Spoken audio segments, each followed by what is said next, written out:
You wake up in 1840s London and you're 23 years old. Basically, you're expired milk in human form according to Victorian society.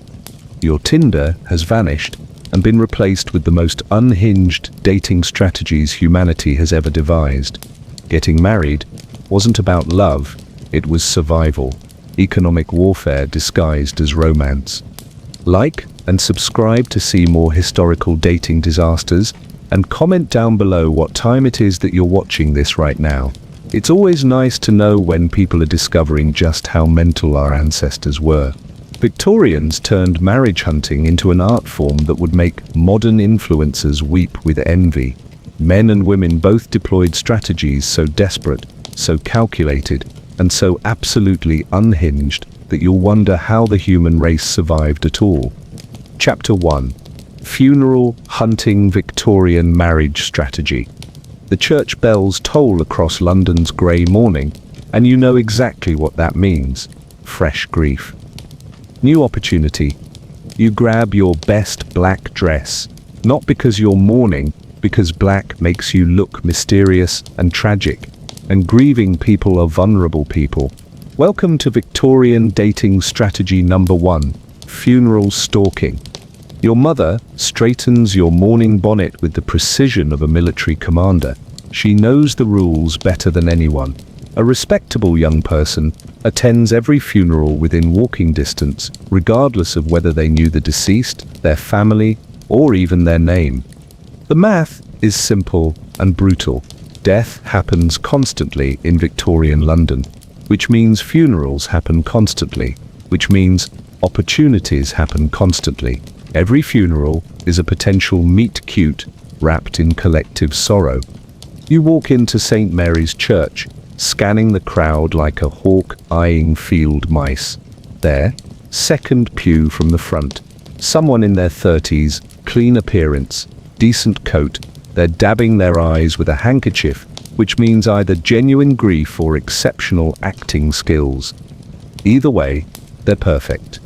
The service begins, and you position yourself strategically, close enough to be noticed, far enough to maintain propriety. You let out a delicate sigh at precisely the right moment. Your handkerchief appears when theirs does.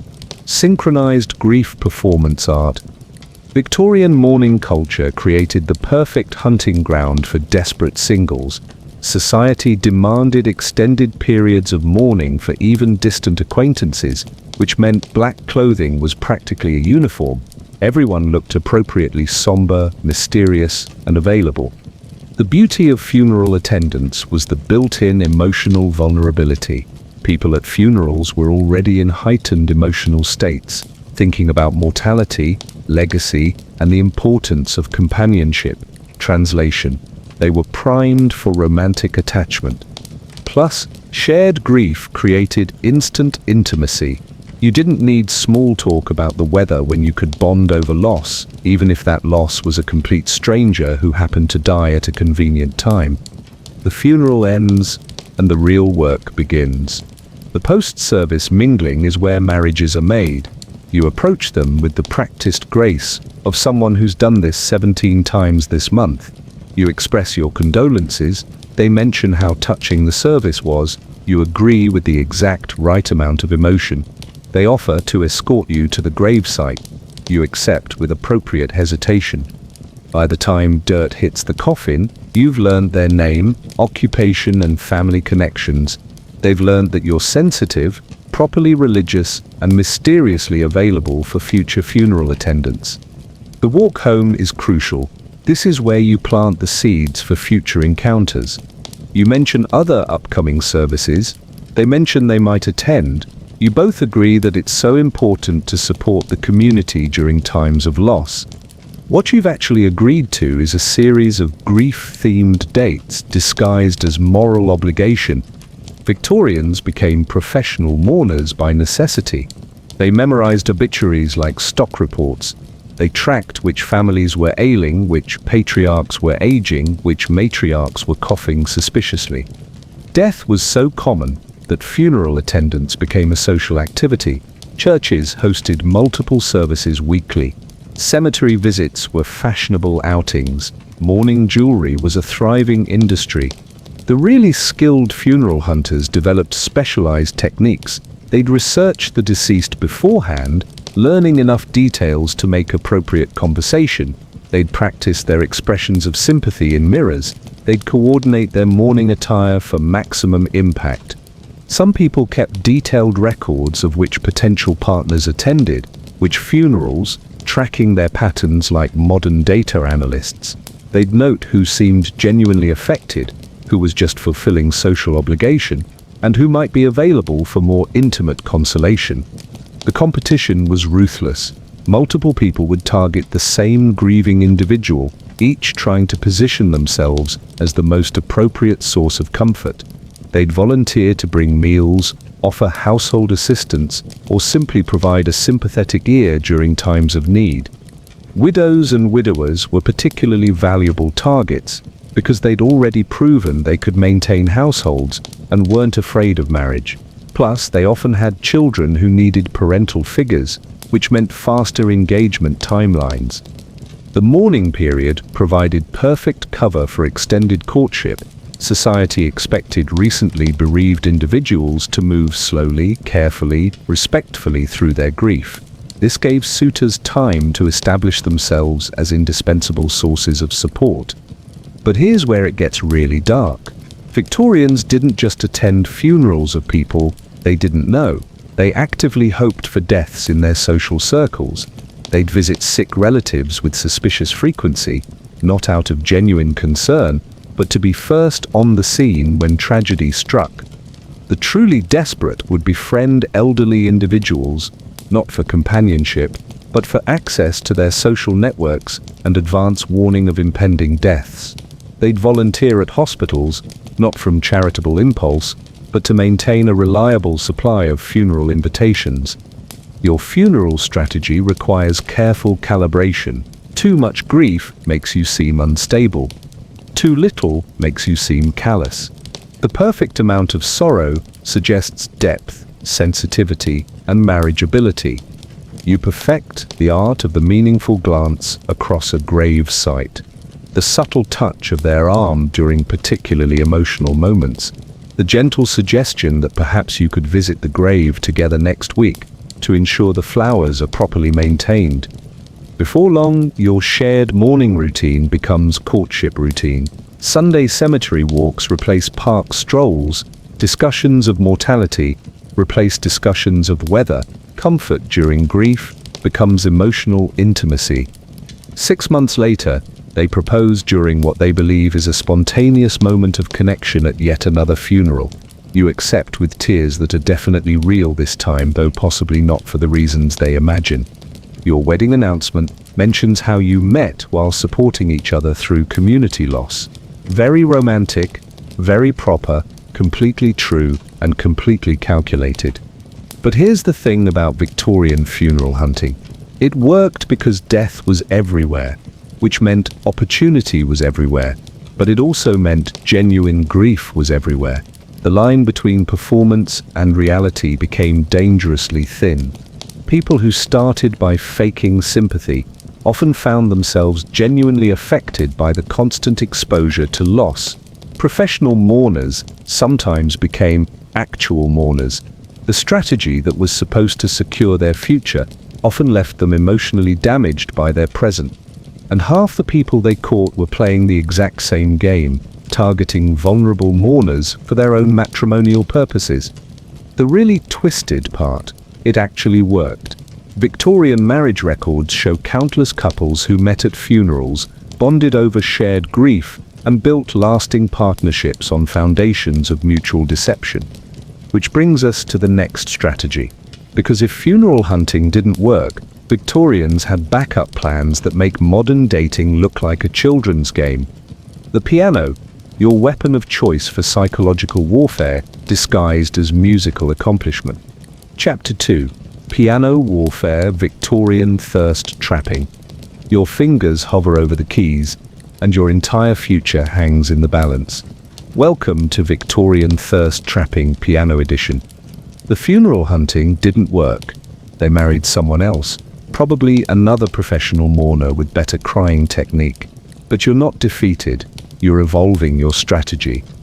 You position yourself at your family's piano, which conveniently sits near the front window facing the street. Pure coincidence, obviously. The window is open because the weather is lovely, not because you need maximum sound projection for your romantic ambush. Victorian piano performance wasn't about musical talent. It was about tactical spouse acquisition through calculated displays of accomplishment. Every respectable middle-class home had a piano, not because families were particularly musical, but because pianos were marriage bait disguised as cultural refinement. Parents bought pianos the way modern parents buy college educations, investment in children's futures. The rules were specific and ruthless. Play loudly enough for the street to hear, but not so loudly that you seem desperate. Choose pieces that showcase technical skill without being so complex that you make mistakes. Time your performances for when eligible people might be walking past. You've memorized the schedules of every unmarried person in a 6-block radius. Mr. Henderson walks to his law office every morning at 8:30. Miss Webb returns from her governess position every evening at 6:15. Mr. Collins takes constitutional walks every Sunday afternoon at 3. Your piano performance schedule aligns perfectly with their routines. What a remarkable coincidence. The piece you choose matters. Too simple suggests you lack refinement. Too complex suggests you might be showing off, which could be intimidating. The perfect piece demonstrates competence without threatening anyone's ego. Chopin's easier nocturnes are ideal, romantic enough to suggest emotional depth, technically challenging enough to prove accomplishment, popular enough that passing pedestrians might recognize the melody and be drawn to investigate the source. You begin your performance watching the street from the corner of your eye. Your posture is perfect. Your dress is positioned for maximum visual impact. Your expression suggests deep artistic absorption while remaining pleasantly approachable. The really skilled piano hunters developed advanced techniques. They'd leave sheet music strategically visible on music stands, suggesting vast repertoires. They'd practice scales during peak foot traffic hours, creating impressions of dedicated artistic pursuit. Some people coordinated with friends, taking turns performing so that music filled the neighborhood throughout the day. Others timed their practice sessions to coincide with their target's meals, hoping to create positive associations between their musical abilities and domestic comfort. The psychological warfare was sophisticated. Repeated exposure to your musical performances created familiarity. People walking past your house daily began to expect your piano playing. When it stopped, they noticed. When it resumed, they felt relief. You were essentially training them to associate your presence with pleasant background ambience, Pavlovian conditioning, through popular melodies. Piano performance also showcased multiple marriageable qualities. Simultaneously, musical skill suggested cultural refinement. Regular practice demonstrated discipline and dedication. The ability to afford piano lessons implied family financial stability. Plus, piano playing required specific physical positioning that highlighted grace and deportment. Straight posture emphasized proper upbringing. Delicate finger movements suggested manual dexterity, useful for household management. Concentrated expression indicated intellectual capacity without being threatening. The window positioning was crucial. Too close to the street appeared brazen.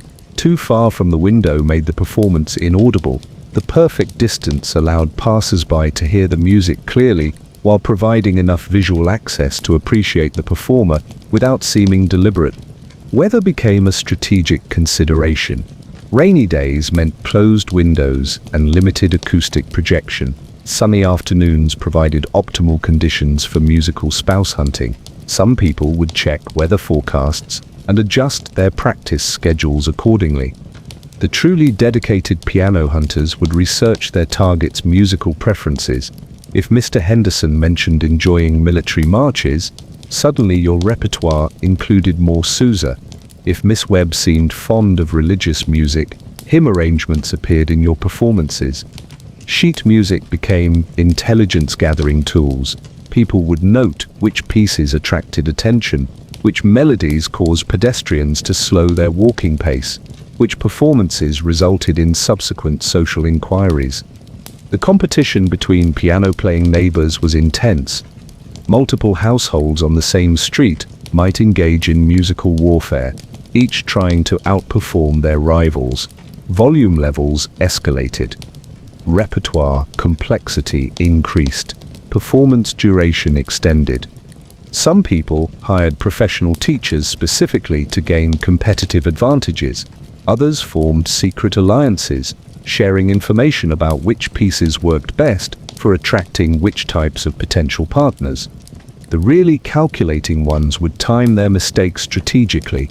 A small error, followed by graceful recovery, suggested humility and persistence. Too many mistakes implied incompetence. Perfect performances might seem intimidating. Piano maintenance became part of the strategy. Well-tuned instruments suggested household prosperity and attention to detail. Slightly out-of-tune pianos implied charming amateur enthusiasm rather than professional pretension. The success stories were legendary. Mrs. Patterson met her husband when he stopped to compliment her Beethoven sonata. Mr. Williams received his first social invitation after a particularly moving performance of Irish folk songs. Miss Davies married the gentleman who offered to turn her sheet music pages. But here's the dark reality of piano warfare. Hours of daily practice for matrimonial purposes often destroyed genuine love of music. People who started playing for joy ended up hating the instrument that had become their primary weapon in the marriage battlefield. The physical toll was significant. Victorian-era practicing regimens demanded perfect posture for hours daily. Back problems, neck strain, and repetitive stress injuries were common among serious piano hunters. The mental pressure was worse. Every performance was an audition for marriage. Every mistake might cost a potential spouse. Every piece had to be perfect because your entire future depended on musical competence. And the targets, they knew exactly what was happening. Victorians understood that piano performances near windows were matrimonial advertisements. Some enjoyed the entertainment. Others found the obvious desperation off-putting. The really clever targets would test performers' musical sincerity by requesting specific pieces or asking technical questions. People who'd learned pieces purely for spouse hunting often couldn't explain basic musical theory or discuss composers beyond their practiced repertoire. Your daily piano performance becomes routine. Morning scales at 8:30, afternoon sonatas at 2, evening ballads at 6:15. Your neighbors know your schedule better than you know your own emotions. 6 months of strategic musical performances finally pay off. Mr. Collins stops during one of your Sunday afternoon concerts. He compliments your interpretation of Schumann. You invite him in for tea and more music. 3 months later, he proposes during a performance of the Wedding March. You accept, though you secretly hope you never have to touch piano keys again. Your wedding announcement mentions your musical accomplishments. Very cultured, very appropriate. The piano that caught your spouse becomes a family heirloom, though you'll spend the rest of your marriage avoiding it whenever possible. But piano warfare was just the beginning. Victorians had strategies so calculating, so manipulative, so absolutely unhinged, that they make modern dating apps look like innocent children's games. Next comes the art of strategic positioning, because in Victorian society, where you stood determined whether you'd ever get the chance to fall in love. Chapter 3. Doorway Drama. The art of strategic positioning. You've mastered funeral stalking and piano warfare, but your ring finger remains tragically bare. Time for the nuclear option, doorway positioning. Welcome to Victorian real estate psychology, where location isn't just everything, it's the only thing. You stand in the doorway of Mrs. Pemberton's drawing room, adjusting your gloves with the practiced melancholy of someone who's read too many romance novels. This isn't accidental positioning. This is military strategy disguised as social awkwardness. Victorian party positioning was an exact science. Doorways were prime real estate because they offered maximum visibility with built-in escape routes. You could see everyone entering, monitor all conversations, and flee gracefully if your target showed up with someone else. The doorway stance required perfect execution. Too far inside the room made you invisible. Too far outside made you seem antisocial. The sweet spot was 1 foot inside, 1 foot out, creating the impression of someone perpetually on the verge of either joining the festivities or making a dramatic exit. Your posture tells a story. Slight lean against the doorframe suggests casual elegance. Arms crossed implies mysterious reserve. Hands clasped behind your back creates an air of thoughtful observation. Each position sends different signals to potential suitors scanning the room. The really advanced practitioners developed doorway personalities. The tragic figure leaned heavily against the frame, staring wistfully into the distance. The social butterfly perched lightly, ready to flutter into conversation. The intellectual observer stood straight-backed, surveying the room with knowing superiority.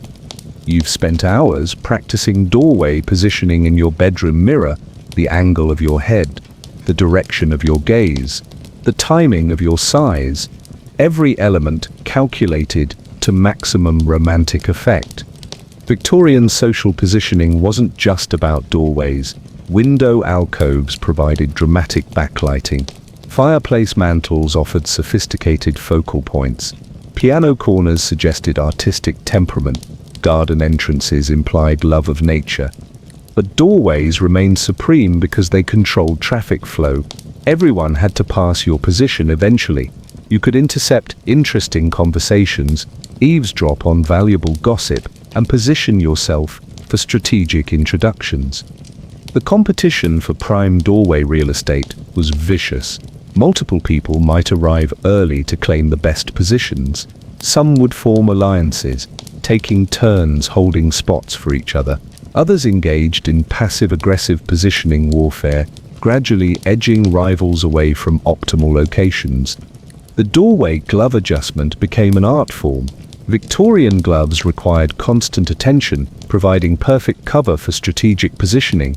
You could spend minutes adjusting fingers, smoothing fabric, and retying ribbons while scanning the room for opportunities. Glove removal was even more powerful. The slow, deliberate process of peeling off tight kid leather created a minor spectacle. Men's eyes followed the graceful unveiling of feminine hands. Women noted the quality of your gloves and the elegance of your technique. The dramatic sigh was your secret weapon. Perfectly timed, it suggested deep emotion bubbling just beneath the surface. Too frequent made you seem unstable. Too infrequent missed opportunities. The ideal ratio was 1 melancholy sigh every 7 minutes. Your doorway positioning strategy required weather awareness. Drafty positions in winter made you seem delicate and in need of protection. Summer doorways with garden views suggested appreciation for natural beauty. Autumn positioning near windows highlighted your contemplative nature. The really calculating ones researched party layouts beforehand. They'd visit hostesses during planning stages, volunteering to help with arrangements while secretly memorizing room configurations.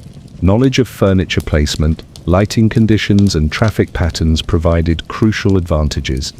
Some people coordinated their doorway positioning with specific conversation topics. They'd position themselves near discussions of literature to showcase intellectual interests, or hover near business conversations to demonstrate practical awareness, or linger by romantic gossip to seem appropriately interested in affairs of the heart. The doorway exit strategy was crucial. You couldn't abandon your position without valid reasons. Sudden departures suggested emotional instability. Lingering too long implied social desperation. Perfect timing required graceful transitions from doorway positioning to active social engagement. Victorian social mathematics dictated that doorway dwellers had approximately 90 minutes of optimal positioning before becoming wallflower fixtures. The key was strategic movement. Brief forays into the room, followed by returns to doorway bases, created impressions of social selectivity rather than social anxiety. The tragic irony of doorway positioning was its self-defeating nature. The more obviously strategic your placement, the less attractive you became. Natural-seeming positioning required extensive practice and careful observation of successful practitioners. Some people hired social coaches specifically for positioning training. Others studied ballroom layouts like military strategists. The most dedicated kept detailed journals of successful positioning techniques and their romantic outcomes. Your doorway performance tonight is flawless. Perfect posture, strategic size, elegant glove adjustments. You've intercepted 3 interesting conversations, received 2 compliments on your dress, and made meaningful eye contact with 4 potential suitors. But here's the dark truth about Victorian positioning strategy. It worked so well that everyone started doing it. Party doorways became crowded with calculated positioners, each trying to outposition their competitors. Hostesses began deliberately rearranging furniture to disrupt positioning strategies. They'd move doorways, block sight lines, or create multiple conversation areas to prevent strategic clustering. The positioning wars escalated until parties resembled chess matches more than social gatherings. The mental toll was exhausting. Constant vigilance about positioning, monitoring competitor movements, calculating optimal timing for position changes. What started as romantic strategy became social anxiety disorder. Your doorway success finally pays off when Mr. Hartwell approaches during one of your perfectly timed melancholy moments. He comments on your thoughtful expression. You mention how parties sometimes feel overwhelming. He offers to escort you to the garden for fresh air. 6 months later, he proposes in the same doorway where you first perfected your tragic positioning. You accept, though you privately swear never to attend another party where you can't sit down immediately. But doorway positioning was just the beginning of Victorian visibility warfare. The truly desperate had discovered that borrowed innocence could be weaponized into matrimonial gold. Next comes the most calculating strategy yet: baby borrowing for maternal marketing purposes. Chapter 4.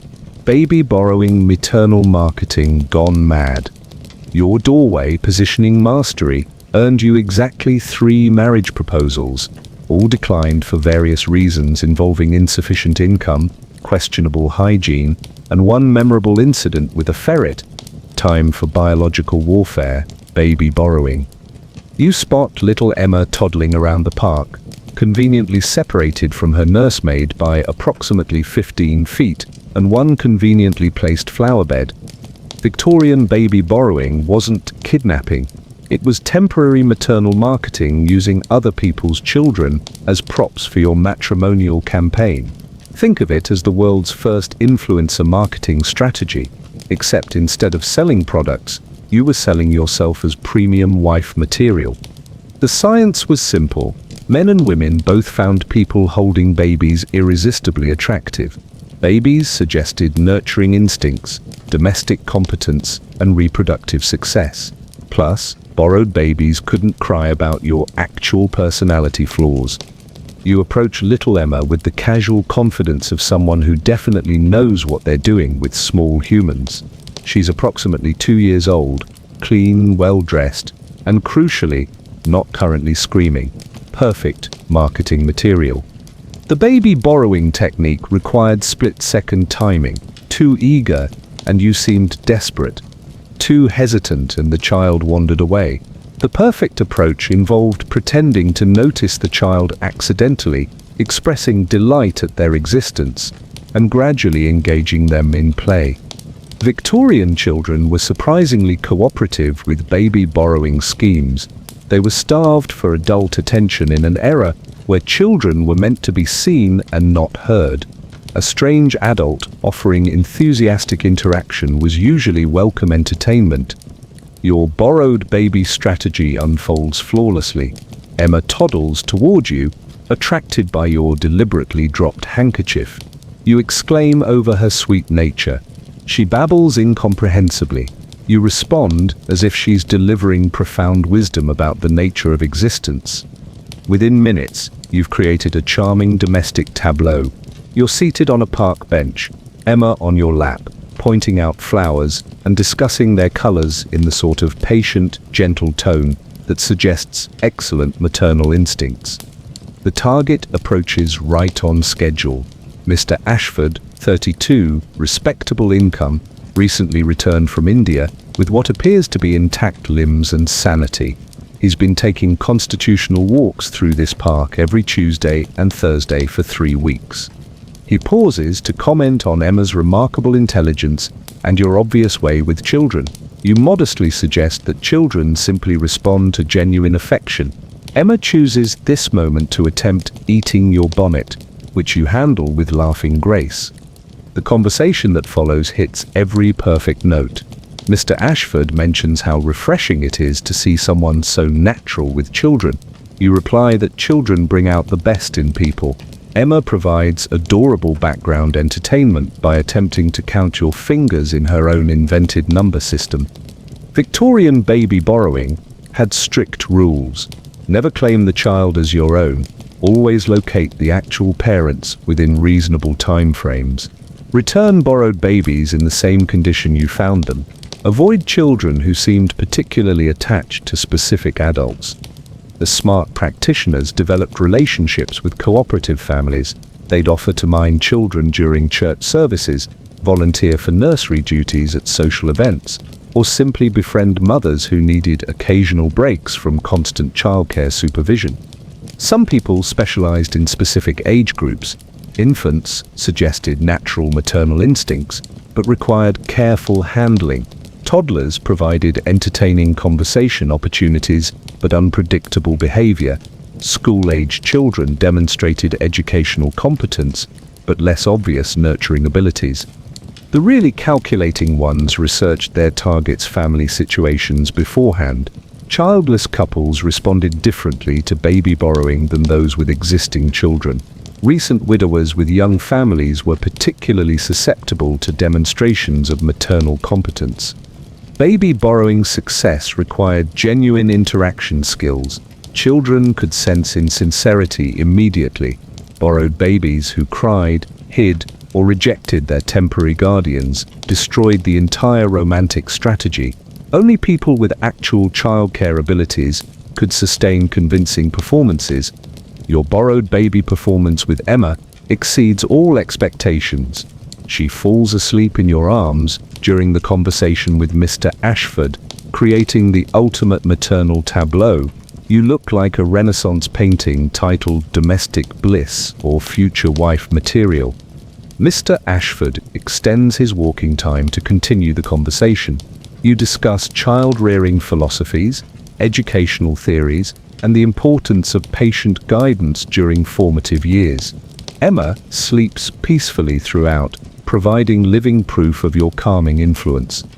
The borrowed baby strategy worked because Victorian society worshipped maternal imagery while providing limited opportunities for unmarried people to demonstrate parenting skills. Baby borrowing offered evidence of domestic competence that couldn't be faked through piano playing or strategic positioning. But the competition was fierce. Multiple women might target the same cooperative children, creating scheduling conflicts and territorial disputes. Popular babies became overscheduled with borrowing appointments. Some families began charging fees for baby borrowing services. Others established lending libraries of children, complete with character references and behavioral warnings. The most entrepreneurial parents marketed their children's charm and reliability to potential borrowers. The psychological pressure was immense. Every borrowed baby interaction was a performance review for your maternal qualifications. Children's unpredictable behavior could destroy months of careful reputation building in seconds. Your baby borrowing campaign with Emma spans 6 weeks of carefully orchestrated park encounters. Mr. Ashford begins timing his walks to coincide with your accidental meetings with various borrowed children. You develop a reputation as someone who simply attracts happy children through natural maternal magnetism. The strategy reaches perfection when Emma's actual mother, Mrs. Worthington, mentions to Mr. Ashford's sister how wonderful you've been with her daughter during their park visits. The recommendation carries extra weight because it comes from an actual mother observing your childcare abilities. 3 months later, Mr. Ashford proposes during one of your park walks. Emma isn't present for the actual proposal, having served her purpose in your matrimonial campaign. You accept, secretly relieved that you'll never have to pretend that toddler babbling is fascinating conversation again. But baby borrowing was just another stepping stone in the increasingly desperate world of Victorian marriage hunting. The truly unhinged had discovered that medical emergencies could be weaponized for romantic purposes. Fainting spells, the ultimate damsel in distress performance art. Chapter 5. Fainting Warfare, the Art of Strategic Collapse. Your baby borrowing campaign secured exactly one proposal, which you declined after discovering Mr. Ashford's unfortunate gambling habits and collection of questionable poetry. Time for the nuclear option of Victorian romance, strategic fainting. The ballroom spins around you, not from genuine medical distress, but from 3 weeks of practiced dizzy spells in your bedroom mirror. Victorian fainting wasn't medical emergency. It was performance art designed to trigger masculine rescue instincts while demonstrating feminine delicacy. Think of it as the original damsel in distress marketing strategy. The fainting spell required perfect timing, flawless execution, and preferably witnesses who couldn't tell the difference between genuine medical crisis and romantic theatre. Most Victorians couldn't, which made this strategy remarkably effective. You position yourself strategically near Mr. Pemberton, who's been ignoring your existence for 3 consecutive social events. The music swells. The room grows warm. You place one hand delicately against your forehead and begin your descent toward unconsciousness. The key to convincing fainting lies in the build-up. Sudden collapse seems fake. Gradual weakness suggests authentic medical distress. You start with subtle signs: a slight pallor, delicate perspiration, occasional deep breaths that make your corset creak ominously. Victorian corsets provided perfect cover for fainting performances. They were genuinely restrictive enough to cause real breathing difficulties, which meant your struggle for air could be completely authentic while serving romantic purposes. Mr. Pemberton notices your distress, just as you planned. He steps forward with concern. You murmur something about the heat, the crowd, the overwhelming nature of the evening. Your hand trembles slightly as you fan yourself with increasing desperation. The actual feint requires balletic precision. You can't simply drop to the floor like a sack of potatoes. Victorian fainting involved graceful swooning, preferably with one hand pressed to your forehead and the other reaching out for support that may or may not arrive in time.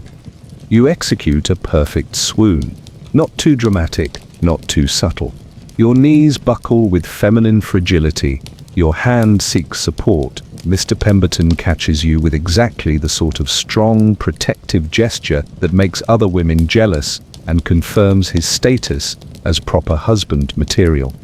The recovery phase determines success or failure. Too quick suggests fakery. Too slow implies genuine medical emergency requiring doctors rather than romantic attention. The perfect recovery involves gradual awareness, confused gratitude, and modest embarrassment about causing such a scene.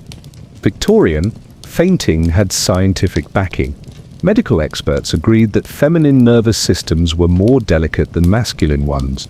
Women were expected to be overwhelmed by strong emotions, excessive heat, or moral shock.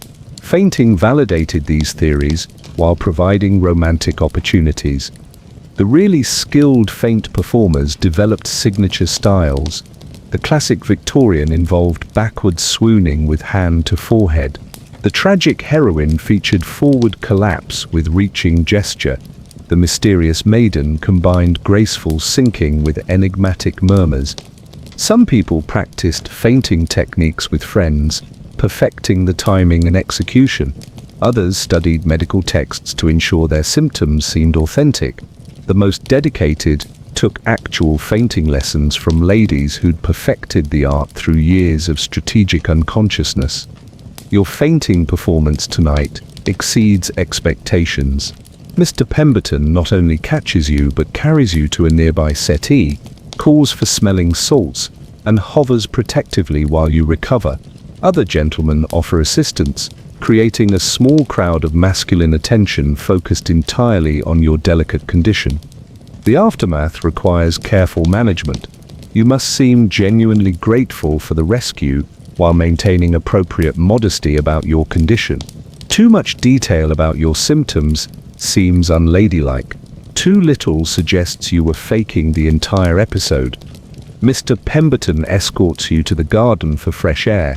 You lean on his arm with perfectly calibrated helplessness, not so much that you seem invalid, but enough to make him feel necessary. The conversation that follows focuses on his heroic response to your medical emergency. Victorian fainting etiquette was complex. Gentlemen were obligated to assist fainting ladies.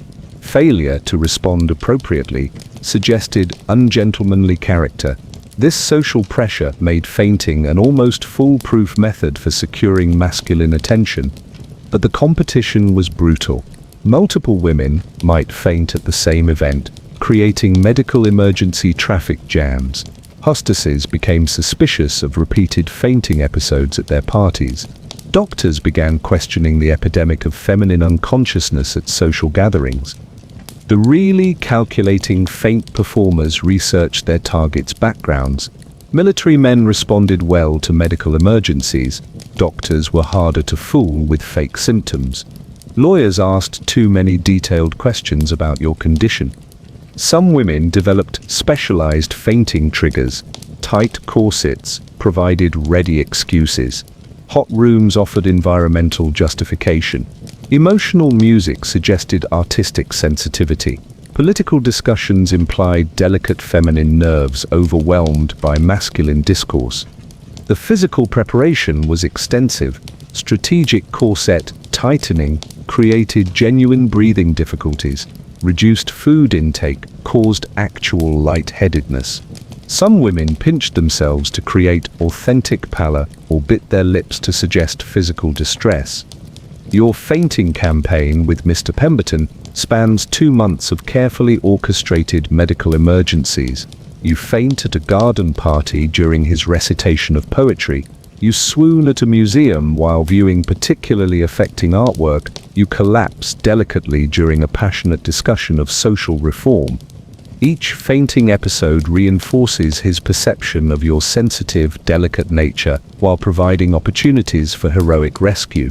He begins positioning himself near you at social events, ready to catch you when overwhelming feminine emotions strike. The strategy reaches perfection when you faint during his marriage proposal, whether from genuine shock at finally succeeding or practiced performance art. Even you can't tell anymore. He catches you, revives you with smelling salts, and asks again when you've recovered consciousness. You accept his proposal while still sitting on the floor where you collapsed, creating a romantic story you'll tell for the rest of your marriage. He proposes to rescue you from fainting spells. You accept to escape the exhausting performance art of strategic unconsciousness. But fainting spells were just the beginning of Victorian medical manipulation. The truly desperate had discovered that ancient superstitions could be weaponized into modern marriage strategies. Marriage omens, where Victorian anxiety met romantic desperation with catastrophically entertaining results. Chapter 6. Marriage omens superstition as strategy. Your strategic fainting secured another proposal, promptly declined when you discovered Mr. Pemberton's mother planned to live with you permanently and had strong opinions about everything from breakfast preparation to breathing techniques. Time for supernatural assistance. Marriage omen manipulation. You clutch the complete guide to marriage omens and wedding prophecies, like it contains the secrets of the universe, which it does, if the universe operates on the principle that sneezing at weddings ruins your romantic prospects forever. Victorian marriage omens weren't quaint folklore, they were psychological warfare disguised as harmless superstition. Every bride-to-be lived in constant terror of accidentally cursing her wedding through improper omen management. The Omen Book contains 247 specific rules for ensuring matrimonial success. Don't marry in May, never wear green to a wedding, avoid seeing the groom before the ceremony, don't let cats cross your path while wearing white. The list goes on like a paranoid fever dream. But here's the brilliant part. You can use other people's omen anxiety to manipulate their romantic decisions. Strategic omen violation becomes relationship sabotage. Careful omen protection becomes competitive advantage. Your primary rival, Miss Charlotte Whitmore, is engaged to the perfectly acceptable Mr. Davidson. She's planning a May wedding because it fits their financial timeline. You helpfully mention that May marriages are cursed according to ancient wisdom. The omen psychology is devastating.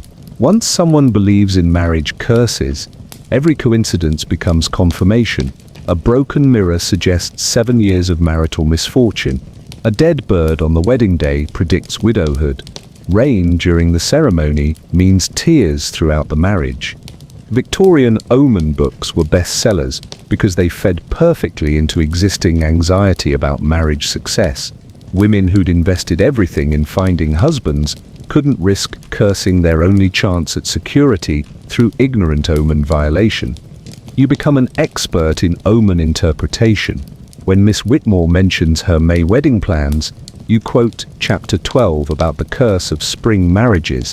When she considers green bridesmaid dresses, you recite the warnings about green wedding attire. The competitive omen manipulation escalates quickly. If Miss Whitmore's engagement seems secure, you engineer omen violations around her. Dead flowers appear near her walking routes. Black cats cross her path at suspiciously convenient moments. Mirrors develop mysterious cracks when she's nearby. Victorian omen, believers lived in constant state of supernatural surveillance. They tracked moon phases for proposal timing. They monitored bird behavior for romantic predictions. They analyzed dreams for marriage prophecies. Every daily occurrence became potential omen requiring interpretation. The really sophisticated omen manipulators studied multiple superstition systems. English folklore provided different predictions than Irish tradition. Roman omens contradicted Germanic prophecies. By mixing systems strategically, you could find supernatural justification for any romantic outcome. Your omen campaign against Miss Whitmore reaches peak effectiveness when you mention that her engagement ring contains an opal, traditionally considered unlucky for betrothal jewelry. She spends 3 sleepless nights researching gemstone superstitions and ultimately exchanges her ring for a diamond. But omen manipulation works both directions. You must protect your own romantic prospects from supernatural interference while sabotaging competitors. This requires constant vigilance and extensive omen knowledge. The protective strategies are exhausting. You carry iron in your pocket to ward off evil influences. You avoid walking under ladders, stepping on cracks, or crossing paths with black cats. You time your romantic encounters according to lunar calendars and seasonal predictions. Some Victorian omen believers hired professional fortune tellers for romantic guidance. Others consulted multiple psychics to compare predictions. The really desperate kept detailed journals tracking omens and their romantic outcomes. Your omen protection strategy becomes increasingly elaborate. You research Mr. Harrison's birth date to ensure astrological compatibility. You time your encounters according to favorable moon phases. You wear specific colors based on daily superstition calendars. The competitive omen warfare reaches absurd levels when multiple women begin carrying omen books to social events. Conversations devolve into superstition debates. Simple activities like choosing wedding dates become complex negotiations between competing belief systems. Victorian omen books contained contradictory advice that could justify any romantic strategy. Marrying during new moons ensured fresh starts. Marrying during full moons guaranteed passionate relationships. Somehow both couldn't be true, but anxiety made logic irrelevant. Your omen expertise finally pays off when Mr. Harrison consults you about his concerns regarding romantic timing. You expertly guide him away from Miss Whitmore's May wedding timing and toward October ceremonies which favor lasting partnerships according to ancient Celtic wisdom. The psychology is perfect. By positioning yourself as omen expert rather than romantic rival, you become trusted advisor rather than obvious threat. Mr. Harrison begins seeking your supernatural guidance for all romantic decisions. 3 months later, he proposes on October 13th, a date you'd carefully researched as favorable for lasting love according to 7 different superstition systems. You accept, privately burning your omen book in celebration. Your wedding takes place in November, avoiding all major supernatural warnings while incorporating 17 different protective rituals. The ceremony includes something old, something new, something borrowed, something blue, plus horseshoes, rice throwing, and careful attention to wind direction during vow exchanges. But marriage omen manipulation was just another layer in the increasingly complex world of Victorian romantic warfare. The truly dedicated had discovered that physical enhancement could be weaponized through chemical means. Eye bleaching, where Victorian beauty standards met actual chemical warfare with predictably horrifying results. Chapter 7. Eye bleaching, beauty through chemical warfare. Your omen manipulation secured another perfectly adequate proposal, declined after discovering Mr. Harrison's secret hobby of collecting dead insects, and his plan to name your future children after beetles. Time for physical transformation, eye enhancement through controlled chemical assault. You stare at the bottle of lemon juice like it contains liquid courage, which it does, if courage means willingness to drop acid into your eyeballs for romantic purposes. Victorian eye brightening wasn't cosmetics. It was voluntary chemical warfare against your own vision in pursuit of that coveted, bright-eyed look that supposedly drove men wild with matrimonial desire. The beauty standard was specific and unforgiving. Bright, clear, sparkling eyes suggested health, youth, and moral purity. Dull eyes implied illness, age, or questionable character. Your entire romantic future could depend on ocular luminosity. The eye brightening technique involved diluting lemon juice, vinegar, or other mild acids, then carefully applying drops to your eyes until they watered sufficiently to create the desired sparkle. The tears were authentic, so was the pain. You practiced the application technique with distilled water first, learning to control your blinking reflexes and manage the inevitable streaming. The goal is controlled lacrimation that enhances your natural eye color without suggesting actual distress. Victorian beauty manuals recommended eye brightening for special occasions, balls, dinner parties, marriage proposals.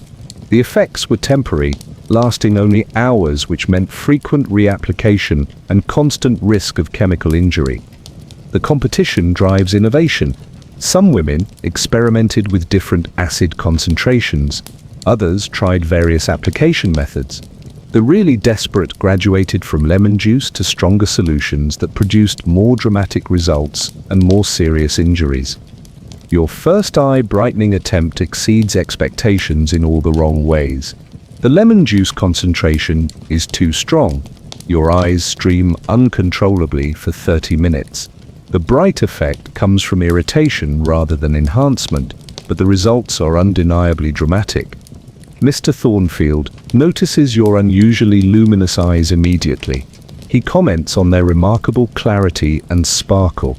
You manage to respond coherently, despite the burning sensation and subtle vision blurring caused by voluntary acid application. The conversation that follows is challenging. because your eyes continue watering from the lemon juice treatment. You blame the emotional response on the moving nature of his poetry recitation. He's flattered by your apparent sensitivity to artistic expression. Victorian eye enhancement was dangerous beauty practice, disguised as harmless grooming. Women regularly damaged their vision pursuing temporary cosmetic improvements. Doctors treated increasing numbers of patients with chemical burns from beauty treatments. But the social pressure was overwhelming. Dull eyes suggested poor health or moral failings. Bright eyes implied vitality and marriageability. The difference between sparkling and ordinary eyes could determine romantic success. The really dedicated eye, brighteners, developed elaborate application rituals. They timed treatments to coincide with social events. They experimented with different dilution ratios. They created recovery schedules to minimize long-term damage. Some women hired professional beauty practitioners for eye treatments. Others formed secret societies sharing enhancement techniques. The most successful eye brighteners guarded their formulas like state secrets. Your eye brightening campaign spans 3 months of weekly chemical applications. Each treatment produces temporarily stunning results, followed by days of irritation and recovery. You develop a reputation for having remarkably expressive, luminous eyes. The physical toll accumulates slowly. Frequent acid exposure causes chronic irritation.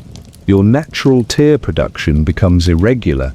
Distance vision begins to blur slightly, though you convince yourself it's temporary side effect. Mr. Thornfield becomes increasingly attentive to your sparkling eyes and emotional responses to his artistic endeavors. He begins timing his poetry recitations to coincide with your eye-brightening schedule, creating optimal conditions for romantic appreciation.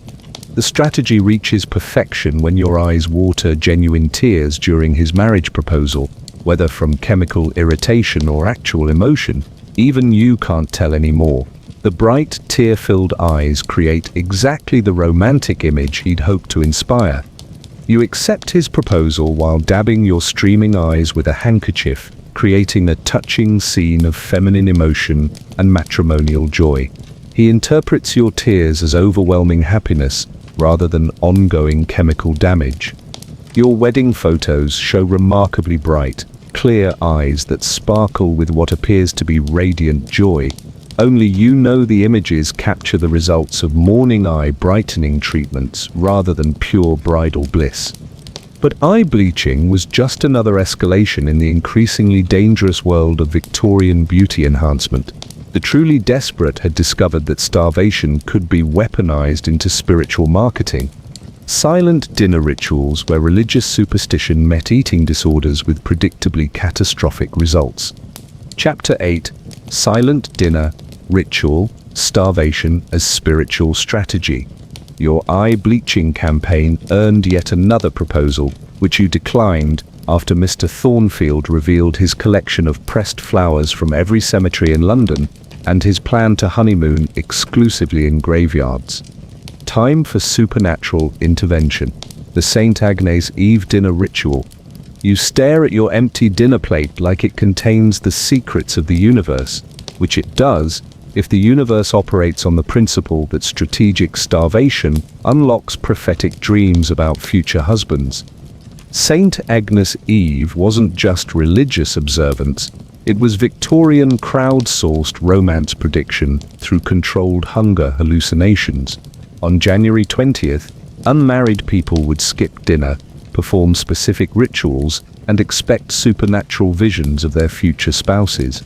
The ritual requirements were precise and unforgiving. Complete fasting from sunset to midnight, silent preparation for bed, specific prayers to Saint Agnes, patron saint of young women, then sleep with expectation of prophetic dreams revealing romantic destiny. Victorian dream interpretation manuals provided detailed analysis of vision, symbolism. Dark-haired dream men suggested passionate marriages. Blonde dream figures predicted calm partnerships. Dreams of wealthy men indicated prosperous unions. Dreams of poor men meant true love, but financial struggle. You begin your Saint Agnes Eve preparation with the dedication of someone who's tried everything else and decided supernatural intervention is your last hope. The fasting starts at 6 o'clock. By 8, you're questioning the wisdom of skipping meals for romance prediction. The hunger becomes a character in your evening routine. Your stomach provides increasingly dramatic commentary on the dinner-skipping decision. You interpret each growl as spiritual preparation for prophetic reception rather than obvious biological protest. Victorian fasting rituals weren't just romantic superstition. They were socially acceptable eating disorders disguised as religious practice. Young women regularly damaged their health, pursuing supernatural romantic guidance through systematic starvation. The silent preparation requirement eliminates your usual evening distractions. No conversation, no reading, no music.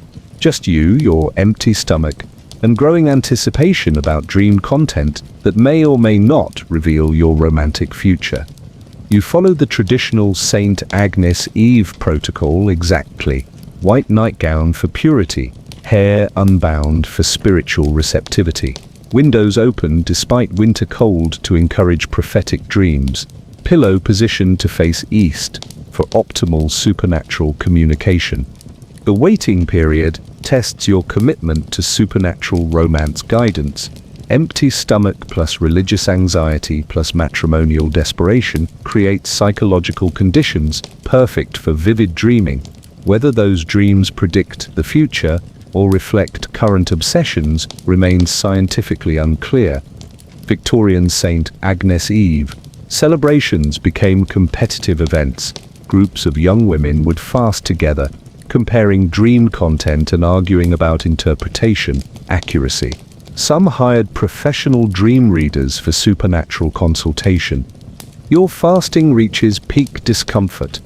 Around 11 o'clock, the hunger transforms from mild annoyance to active distraction. You convince yourself that greater suffering indicates stronger spiritual preparation for prophetic reception. Sleep finally arrives after midnight, bringing dreams that seem remarkably specific about your romantic future. The dream figure has brown hair, kind eyes, and what appears to be a respectable income based on his clothing quality and dream house size. You wake convinced that supernatural forces have revealed your destined husband through Saint Agnes Eve intervention. The dream felt prophetic rather than wishful thinking, though distinguishing between the two proves impossible given your current level of romantic desperation. Victorian dream interpretation became serious business as Saint Agnes Eve popularity grew. Professional psychics offered dream analysis services. Religious leaders provided spiritual guidance about prophetic vision, authenticity. Medical doctors warned about health dangers of regular fasting. The competitive aspect escalated when multiple women began claiming identical dream husbands. Either Saint Agnes was predicting polygamous marriages, or the supernatural romance prediction system had serious accuracy problems. Your Saint Agnes Eve success story begins 3 weeks later, when you meet Mr. Westbrook at a library fundraising event. Brown hair, kind eyes, respectable appearance. Close enough to your dream vision to convince you that supernatural intervention guided your romantic destiny. You mention your Saint Agnes Eve dream during your second conversation. He's charmed by your spiritual approach to romance and impressed by the apparent prophetic accuracy. The shared belief in supernatural guidance creates instant intimacy. The courtship proceeds with constant reference to your prophetic dream. Every compatibility discovery confirms supernatural matchmaking. Every romantic milestone validates Saint Agnes Eve intervention. Your relationship becomes evidence of divine romantic planning. 6 months later, Mr. Westbrook proposes in the same library where you first met. You accept, convinced that Saint Agnes personally orchestrated your romantic destiny through strategic hunger management and dream interpretation. Your wedding includes special prayers to Saint Agnes and careful attention to dream symbolism in your ceremony planning. The marriage announcement mentions your spiritual approach to romance, creating a charming narrative about supernatural matchmaking. But here's the dark reality of Saint Agnes Eve fasting. The ritual worked because hunger-induced hallucinations produced vivid dreams that desperate people interpreted as divine guidance. The supernatural romance prediction was actually controlled malnutrition, affecting brain chemistry. Women who practiced regular fasting for romantic purposes often developed serious eating disorders. The line between spiritual preparation and dangerous weight loss became dangerously thin. What started as occasional ritual became compulsive behavior. The really dedicated Saint Agnes Eve practitioners began extending their fasting periods, convinced that greater suffering produced more accurate prophetic dreams. Some fasted for days, seeking supernatural romantic revelations through systematic starvation. Medical professionals began treating increasing numbers of young women with malnutrition-related health problems linked to religious fasting rituals. The romantic dream prediction system was literally starving people into hallucinations. But Saint Agnes Eve was just another escalation in Victorian romantic desperation. The truly unhinged had discovered that public humiliation could be weaponized into matrimonial opportunity. Poetry recitation, where artistic pretension met social mortification with spectacularly cringeworthy results. Chapter 9. Poetry warfare, public humiliation as romance strategy. Your Saint Agnes Eve starvation secured another proposal, declined when you discovered Mr. Westbrook's peculiar obsession with taxidermied birds and his plan to redecorate your future home exclusively with dead animals. Time for intellectual warfare, volunteer poetry recitation. You stand before the assembled parlor guests, clutching poems of romantic melancholy like it contains the secrets of the universe, which it does if the universe operates on the principle that public literary humiliation attracts marriage proposals. Victorian poetry recitation wasn't artistic expression. It was psychological warfare disguised as cultural refinement. Volunteer to read terrible poetry badly, and somehow this demonstrated marriageable qualities that piano playing and strategic fainting couldn't achieve. The audience settles into their chairs with the resigned expressions of people trapped at a community theatre performance. Mrs. Pemberton nods encouragingly from her corner chair. The eligible bachelors check their pocket watches with barely concealed desperation. You begin with The Maiden's Lament for Lost Love, a 47-stanza epic about dying from unrequited romantic passion. Your delivery emphasizes every melodramatic phrase while maintaining eye contact with your primary target, Mr. Fairfax. Victorian poetry recitation strategy required careful text selection. Too sophisticated suggested intimidating intelligence. Too simple implied limited education. The perfect poems demonstrated sensitivity without threatening masculine intellectual superiority. The competitive advantage came from emotional interpretation rather than technical skill. Other women might play piano more competently, but none could deliver tragic romantic poetry with your level of passionate conviction and meaningful glances towards specific audience members. Your performance reaches peak effectiveness during the stanza, about withering away from love's cruel neglect. You pause dramatically, allowing a single tear to slide down your cheek while maintaining eye contact with Mr. Fairfax throughout the emotional climax. Victorian audiences expected public poetry recitation to be mildly torturous social obligation. By embracing the awkwardness completely, you transformed expected discomfort into memorable performance art that distinguished you from more technically competent but emotionally restrained competitors. The really skilled poetry warriors developed signature interpretation styles. The tragic heroine specialized in death-obsessed romantic poetry. The mysterious maiden favored cryptic symbolist verses. The passionate artist chose emotionally overwhelming epic poems about forbidden love. Some people memorized entire poetry collections specifically for recitation opportunities. Others wrote original verses tailored to their target's interests. The most calculating ones researched their audience's literary preferences and selected poems accordingly. Your poetry selection tonight targets Mr. Fairfax's known interest in Gothic romanticism and tragic heroines. Every stanza reinforces themes of sensitive feminine nature, requiring masculine protection from cruel world's indifference to delicate emotional constitution. The audience response exceeds expectations. Several ladies fan themselves during particularly emotional passages. 2 gentlemen applaud your passionate delivery. Mr. Fairfax appears genuinely moved by your interpretation of the final death scene. Victorian poetry recitation created intimate psychological environments where normal social boundaries temporarily dissolved. The combination of artistic vulnerability and emotional intensity allowed deeper personal connection than ordinary conversation permitted. The competitive poetry recitation scene became increasingly dramatic as multiple performers tried to out-tragic each other. Evening entertainments devolved into melodramatic competitions where women performed increasingly morbid poetry with escalating emotional intensity. Your poetry campaign spans 6 months of carefully orchestrated literary performances.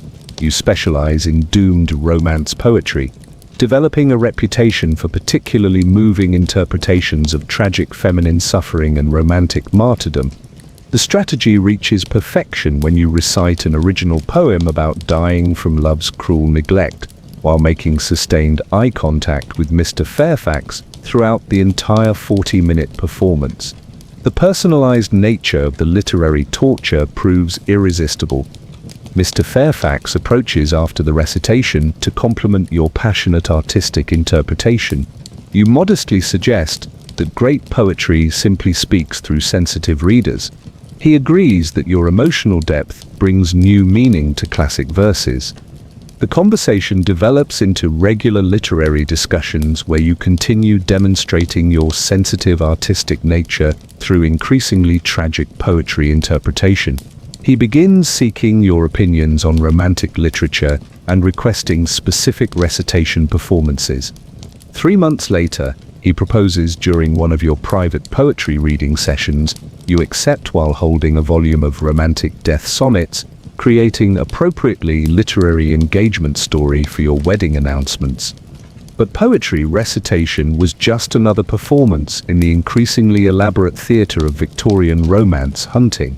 The truly desperate had discovered that surveillance could be disguised as casual neighborhood appreciation. House stalking, where romantic interest met criminal behavior with socially acceptable results. Chapter 10.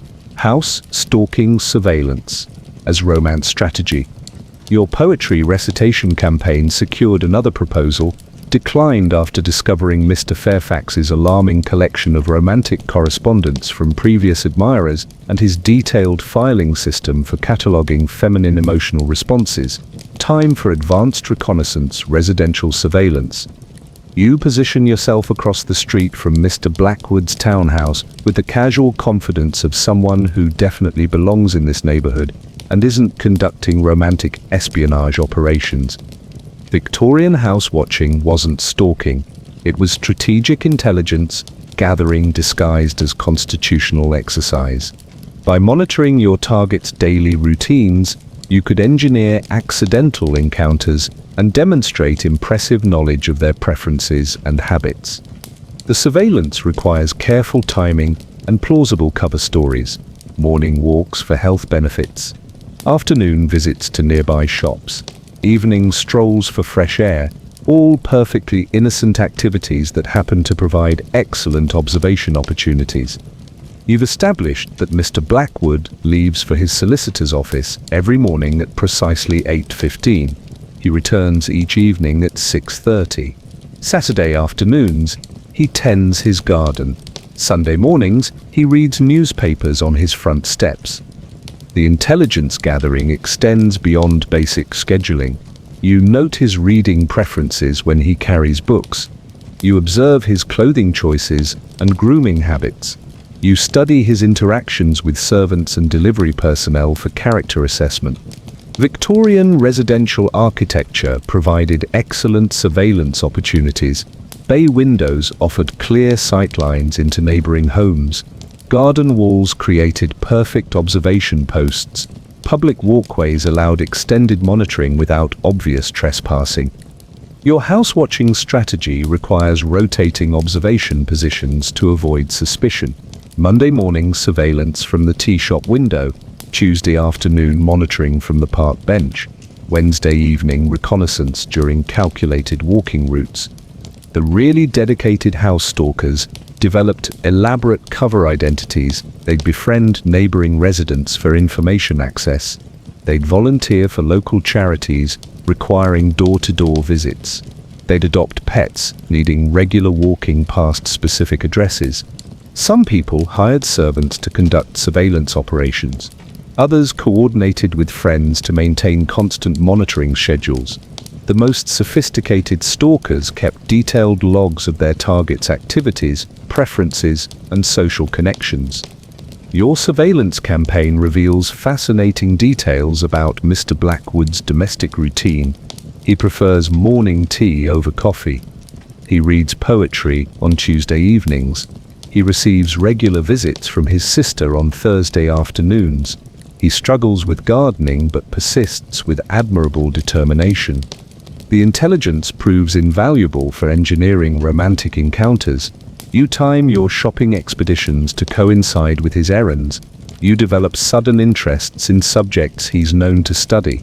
You frequent establishments he's observed visiting regularly. The first accidental meeting occurs outside the bookshop, where you've observed him browsing poetry collections. You're examining the same section when he arrives, creating perfect opportunity for literary conversation based on your surveillance intelligence. The conversation flows naturally because you've researched his interests through weeks of observation. You mention poets he's known to read. You reference philosophical topics he's discussed with friends during overheard conversations. You demonstrate remarkable compatibility based on secretly gathered information. Victorian social protocols made house stalking relatively easy because daily routines were predictable and public. People walked regularly for exercise. They shopped at specific times. They attended consistent social events. Surveillance required patience rather than sophisticated techniques. Your stalking campaign escalates when you begin timing your activities to match his exact schedule. Morning walks synchronized with his departure times. Afternoon shopping coordinated with his errands. Evening strolls planned around his garden maintenance. The reconnaissance reveals personal details that provide conversational advantages. His preference for specific authors allows intelligent literary discussions. His charitable interests suggest appropriate volunteer opportunities. His hobby of amateur astronomy provides excuse for evening garden encounters. Mr. Blackwood begins noticing your frequent presence in his neighborhood. Rather than suspicion, he interprets the coincidences as evidence of shared interests and compatible lifestyles. Your surveillance intelligence creates impression of natural compatibility. The strategy reaches perfection when you engineer a rescue scenario based on stalking intelligence. Knowing his Saturday afternoon gardening schedule, you time a convincing ankle injury to occur exactly when he'll be available to offer assistance. The rescue unfolds flawlessly. He helps you to his garden bench, brings water for recovery, and tends your injury with gentle concern. The conversation reveals your extensive knowledge of his interests, creating impression of destined compatibility rather than calculated surveillance. 6 months later, he proposes in his garden during one of your now regular evening visits. You accept, privately celebrating the success of extensive romantic reconnaissance operations disguised as neighborhood appreciation. Your wedding announcement mentions how you met through shared love of evening walks and compatible intellectual interests. Very romantic, completely true. Totally omits the months of systematic surveillance that created those remarkable coincidences. But house stalking was just the foundation for even more calculating Victorian romance strategies. The truly desperate had discovered that family infiltration could provide ultimate matrimonial advantages. Mother management, where romantic warfare met family politics with devastatingly effective results. Chapter 11: Mother Management, Family Politics as Romance Strategy. Your house stalking secured another proposal, declined after discovering Mr. Blackwood's secret correspondence with 3 other women and his apparent confusion about which romantic surveillance subject he was actually courting. Time for the ultimate strategy: maternal infiltration. You sit across from Mrs. Henworth in her drawing room, laughing at her story about her neighbor's unfortunate encounter with the escaped peacock. The laughter is genuine. The presence is calculated. Her son, Edward, is your matrimonial target, and his mother is your secret weapon. Victorian mother management wasn't friendship. It was strategic family infiltration designed to secure romantic advantages through parental manipulation. Win the mother, win the son. Simple mathematics disguised as social courtesy. Mrs. Henworth represents the final boss level of Victorian romance warfare. She controls Edward's social calendar, influences his romantic decisions, and holds veto power over potential daughters-in-law. Bypassing her approval means guaranteed romantic failure. The maternal infiltration strategy requires extensive research and careful character analysis. You've studied Mrs. Henworth's interests, political opinions, charitable activities, and social connections. Knowledge is ammunition in the war for maternal approval. She mentions her concern about modern young women lacking proper domestic skills. You immediately volunteer to demonstrate your bread-making techniques, having spent 3 weeks perfecting Victorian baking specifically for this moment. The conversation flows perfectly because you've tailored your personality to match her preferences. Conservative political opinions align with her worldview. Religious devotion matches her spiritual expectations. Charitable interests overlap with her social causes. Victorian mothers held absolute power over their children's romantic futures. Sons who married against maternal wishes faced financial disinheritance and social exile. Daughters-in-law who earned maternal disapproval could expect lifetime warfare disguised as family dinners. Your maternal cultivation campaign spans 4 months of carefully orchestrated social visits. You volunteer for her charity committees. You attend her tea parties. You seek her advice on domestic matters, while demonstrating your practical household competence. The psychological strategy targets her maternal vanity and protective instincts. You praise Edward's character while subtly seeking her guidance about proper courtship etiquette. She becomes invested in your romantic success as extension of her own maternal excellence. Mrs. Henworth begins inviting you to family gatherings where Edward's presence becomes natural rather than suspicious. Your relationship develops under maternal supervision and encouragement rather than despite parental interference. The competitive advantage is overwhelming. Other women pursuing Edward must overcome maternal skepticism while you enjoy active encouragement.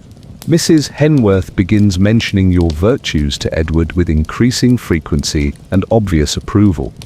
Victorian family politics required sophisticated manipulation skills. Mothers competed through their children's romantic successes. Securing maternal alliance meant gaining powerful advocate who would actively promote your matrimonial campaign. The maternal management escalates when Mrs. Henworth begins engineering romantic opportunities between you and Edward. She arranges seating at dinner parties. She creates excuses for private conversations. She practically orchestrates your courtship while maintaining plausible deniability. Edward finds himself constantly hearing about your wonderful qualities from the most trusted source in his life. Your charitable work becomes family dinner conversation. Your domestic skills receive maternal endorsement. Your character earns repeated maternal testimony. The strategy reaches perfection when Mrs. Henworth suggests that Edward escort you to various social events. The romantic progression appears to be his idea, supported by maternal wisdom, rather than your calculated campaign for family infiltration and romantic manipulation. Your relationship with Edward develops smoothly because it carries maternal blessing from the beginning. No awkward family introductions or uncertain parental approval. Mrs. Henworth has pre-approved your suitability and actively encourages the romantic attachment. 6 months later, Edward proposes during a family dinner where Mrs. Henworth's presence provides implicit approval for the romantic milestone. You accept with tears of joy that are completely genuine, though possibly more about successful family infiltration than pure romance. The engagement announcement emphasizes your wonderful relationship with Edward's family and Mrs. Henworth's enthusiastic support for the union. Your wedding planning includes extensive maternal input and approval for every detail. But maternal management was just another layer in the completely unhinged world of Victorian marriage hunting. The truly calculating had discovered that religious infiltration could provide ultimate social advantages. Church stalking, where spiritual devotion met romantic reconnaissance with heavenly results. Chapter 12. Church stalking spiritual surveillance strategy. Your maternal infiltration campaign secured another proposal, declined after discovering that Mrs. Henworth's enthusiasm included detailed plans for your future living arrangements, career choices, and reproductive schedule. Time for divine intervention, religious surveillance operations. You kneel in the back pew of St. Matthew's Anglican Church, hands clasped in apparent prayer, while your eyes track Mr. Pemberton's devotional routine with the dedication of a military reconnaissance specialist. Victorian church stalking wasn't spiritual fraud, it was romantic intelligence, gathering disguised as religious devotion.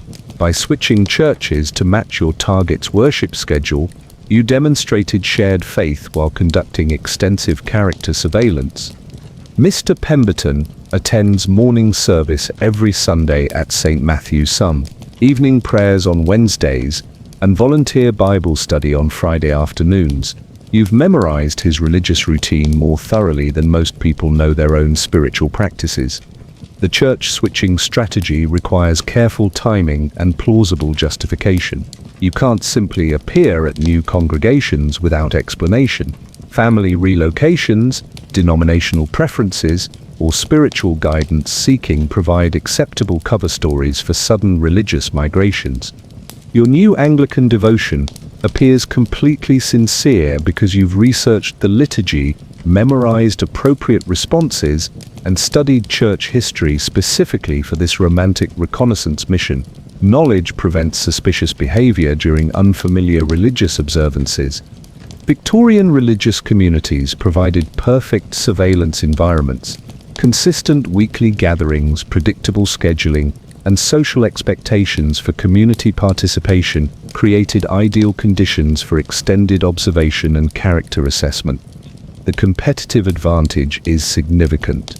Church attendance demonstrates moral character, spiritual commitment, and social respectability. Religious surveillance targets feel safer engaging romantically with women who share their spiritual values and church community connections. Your religious infiltration reveals fascinating details about Mr. Pemberton's character.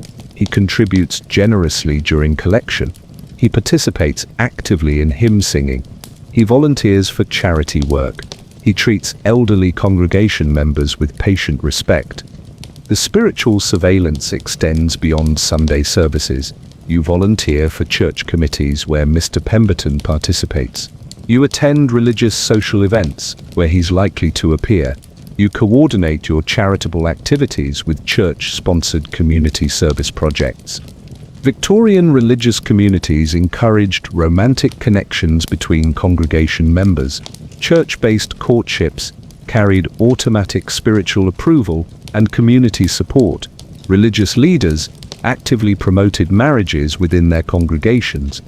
Your church stalking campaign escalates when you begin timing your religious activities to maximize interaction opportunities. arriving early for services to claim seats near his family pew, staying late for social gatherings to extend conversation possibilities, volunteering for projects requiring his participation. The psychological strategy targets his spiritual vanity and protective instincts. You seek his guidance about religious questions while demonstrating your sincere faith commitment. He becomes invested in your spiritual development as extension of his own religious dedication. Mr. Pemberton begins noticing your frequent presence at church activities. Rather than suspicion, he interprets your devotion as evidence of serious spiritual character and compatible religious values. Your surveillance creates impression of shared faith rather than calculated stalking. The religious reconnaissance provides conversational advantages based on secretly gathered intelligence. You reference sermons he's enjoyed. You discuss theological topics he's mentioned during overheard conversations. You demonstrate remarkable spiritual compatibility through systematic observation. Victorian church communities expected members to support each other spiritually and socially. Your increasing involvement in Mr. Pemberton's religious circle appears natural rather than suspicious. The community actively encourages your growing friendship. The strategy reaches perfection when you engineer a spiritual crisis requiring his pastoral guidance. Knowing his Wednesday evening prayer schedule, you time your religious doubts to coincide with his availability for spiritual counseling and emotional support. The counseling sessions unfold beautifully. He provides thoughtful religious guidance while you demonstrate your sincere spiritual seeking and grateful appreciation for his wisdom. Your religious surveillance intelligence creates perfect opportunities for intimate spiritual discussions. Your relationship develops under religious community supervision and encouragement. The congregation begins treating you as an established couple before formal courtship begins. Church members actively support your romantic attachment as spiritually appropriate match. 6 months later, Mr. Pemberton proposes after evening prayers in the church garden. You accept while surrounded by the religious community that has supported your courtship from its surveillance-based beginning. Your wedding takes place in St. Matthew's Anglican Church, with the entire congregation celebrating your romance as example of successful church-based courtship. The ceremony emphasizes your shared spiritual values and religious community connection. But church stalking was just another escalation in the completely mental world of Victorian romance hunting. The truly unhinged had discovered that competitive destruction could clear the matrimonial battlefield entirely. Embroidery sabotage, where domestic skills met psychological warfare with devastatingly petty results. Chapter 13. Embroidery sabotage. Domestic warfare disguised as accidents. Your church stalking secured another proposal, declined after discovering Mr. Pemberton's plan to become a missionary in tropical diseases research, and his expectation that you'd share his enthusiasm for studying fatal illnesses in remote locations. Time for competitive elimination, strategic needlework sabotage. You examine Miss Crawford's embroidery hoop with the clinical precision of a military strategist planning battlefield destruction. Her sampler displays perfectly even stitches, elegant floral patterns, and the sort of domestic competence that makes other women weep with inadequacy. Victorian embroidery sabotage wasn't vandalism, it was competitive, domestic warfare disguised as helpful assistance. By strategically damaging rivals' needlework displays, you eliminated their demonstrations of wifely skills while maintaining plausible deniability. Miss Crawford represents your primary competition for Mr. Wellington's attention. Her embroidery skills are legendary. Her domestic accomplishments are discussed throughout the neighborhood. Her needlework demonstrations make other women's efforts look like children's finger painting. The sabotage requires careful planning and perfect execution. Too obvious damage appears malicious. Too subtle damage goes unnoticed. The perfect sabotage creates devastating results while maintaining complete innocence about the unfortunate accidents. You volunteer to help display embroidery pieces for the church charity exhibition. Miss Crawford gratefully accepts your assistance, unknowingly providing perfect access to her masterwork samplers and prize-winning domestic demonstrations. The needlework sabotage unfolds during setup preparations. An accidentally spilled cup of tea creates permanent stains on her silk embroidery. Oops! A carelessly placed candle drips wax onto her prize sampler. Terrible luck. A conveniently loose thread unravels weeks of detailed stitching. Such unfortunate timing. Victorian domestic skills competitions were serious social warfare, disguised as charitable exhibitions. Women's reputations for marriageability depended heavily on demonstrations of household competence through needlework, cooking, and domestic arts. Miss Crawford's embroidery disasters appear to be series of tragic accidents rather than systematic sabotage. You express sympathetic concern about her terrible luck while secretly celebrating the elimination of your primary domestic competition. The psychological impact exceeds expectations. Miss Crawford becomes increasingly anxious about displaying her remaining needlework. Her confidence in her domestic abilities wavers. She begins questioning her skills and avoiding needlework demonstrations. Victorian embroidery sabotage required extensive knowledge of textile techniques and common vulnerabilities. Different fabrics responded to different types of damage. Silk stained permanently, wool unraveled easily, cotton absorbed moisture and developed mildew quickly.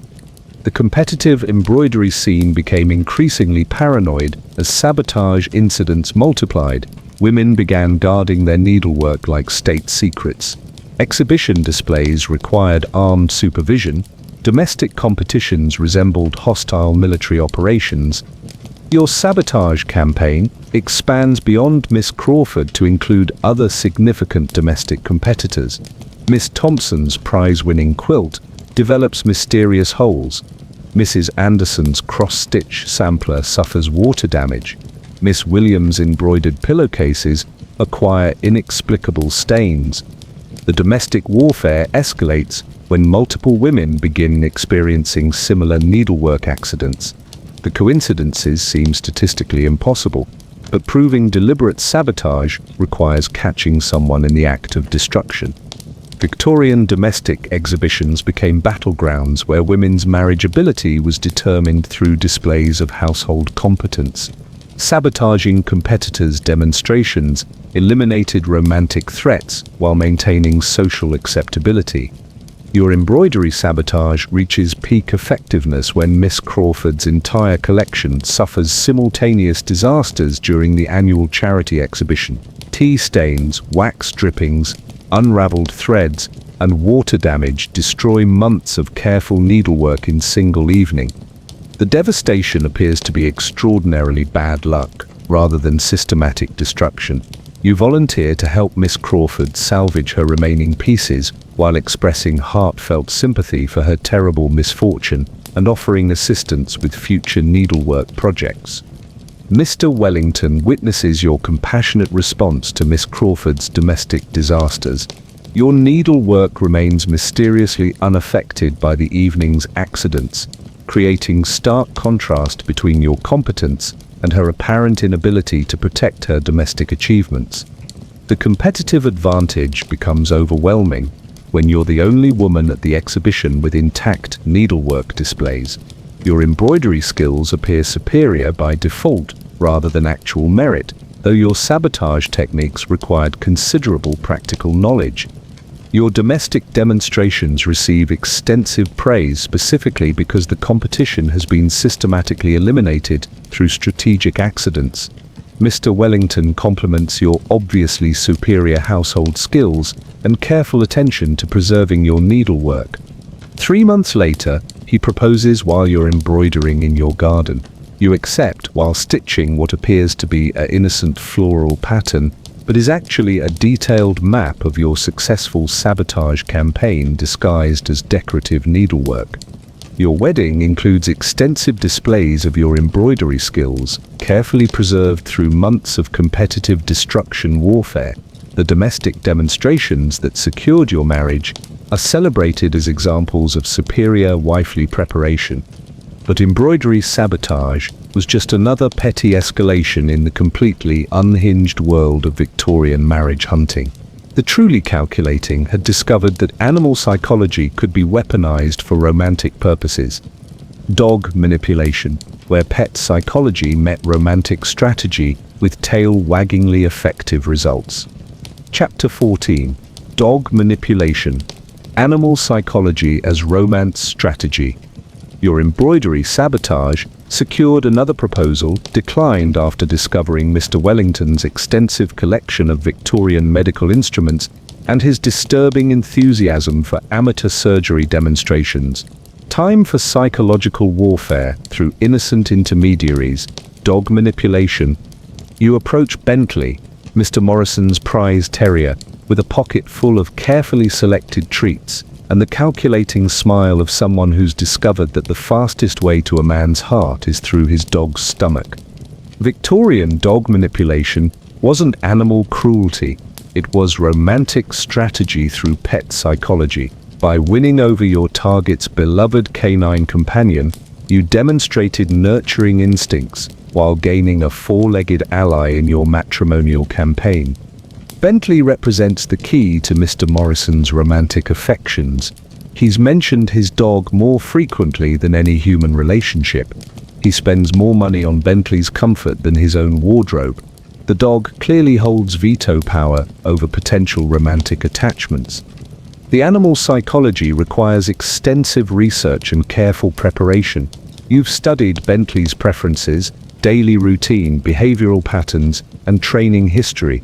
Knowledge is ammunition in the war for canine approval and subsequent human romantic access. Victorian dog ownership was serious social indicator. Quality breeds suggested prosperity. Well-trained animals demonstrated discipline and patience. The relationship between owner and pet revealed character traits that applied to potential marriage partners. Your dog manipulation campaign begins with strategic treat distribution during accidental encounters in the park. Bentley quickly associates your presence with delicious rewards, creating positive behavioral conditioning that extends to enthusiastic greetings and tail-wagging demonstrations. The treats are carefully selected based on observed preferences and dietary restrictions. Small portions prevent overfeeding while maintaining reward effectiveness. Consistent quality ensures reliable behavioral responses during critical romantic encounters. Mr. Morrison notices Bentley's unusual enthusiasm for your company immediately. His dog's obvious affection for you suggests excellent character, judgment, and nurturing personality traits. Pet approval becomes romantic endorsement from trusted source. Victorian animal training principles emphasized consistency, patience, and gentle correction. Your demonstrated success with Bentley's behavioral responses implies similar skills applicable to household management and child-rearing responsibilities. The dog manipulation escalates when you begin incorporating basic training exercises into your interactions. Teaching Bentley new tricks demonstrates educational competence while creating opportunities for extended conversations with Mr. Morrison about proper animal care techniques. The psychological strategy targets Mr. Morrison's protective instincts and parental feelings toward his pet. You seek his guidance about dog training while demonstrating your natural ability to communicate with animals. He becomes invested in your success as extension of Bentley's well-being. Victorian pet psychology created powerful emotional connections between owners and animals. Dogs provided companionship, protection, and social status. Threatening or enhancing those relationships had significant psychological impact on human romantic decisions. Your canine alliance reaches peak effectiveness when Bentley begins performing trained behaviors specifically for your attention. The dog's obvious preference for your company over other potential visitors creates clear hierarchy of romantic approval. The competitive advantage is overwhelming.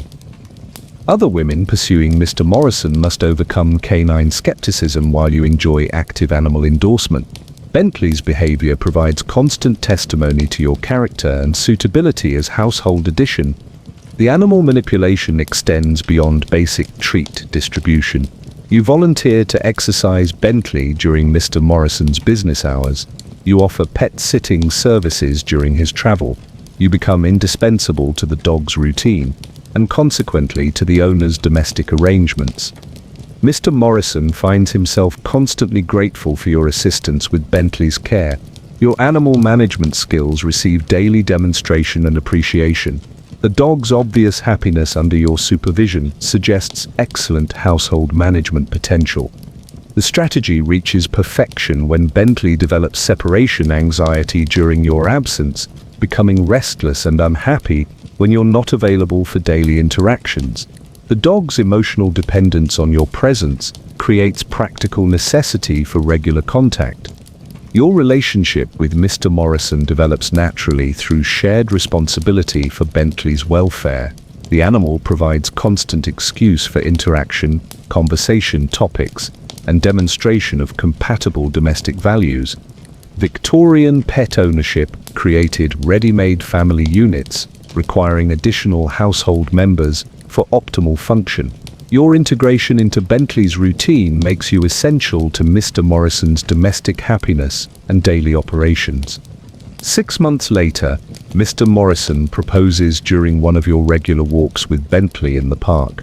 You accept while the dog provides tail-wagging approval for the romantic milestone, having successfully engineered the entire courtship through strategic treat distribution. Your wedding includes Bentley as honored participant, wearing special collar and carrying rings during the ceremony. The animal that facilitated your romance receives appropriate recognition for successful matchmaking services. But dog manipulation was just another layer in the completely mental world of Victorian marriage hunting. The truly unhinged had discovered that party infiltration could provide ultimate social advantages. Garden party crashing, where social boundaries met romantic desperation with spectacularly awkward results. Chapter 15.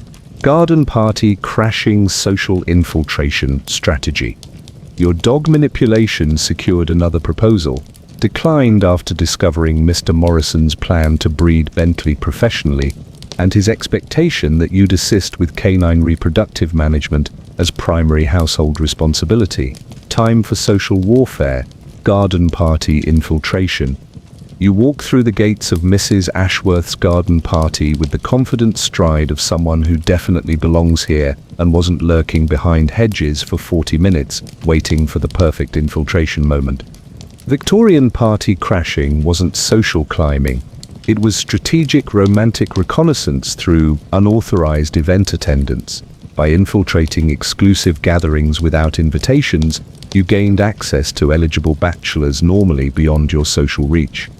The infiltration requires careful timing and flawless execution. Too early arrival appears suspicious. Too late entrance attracts attention.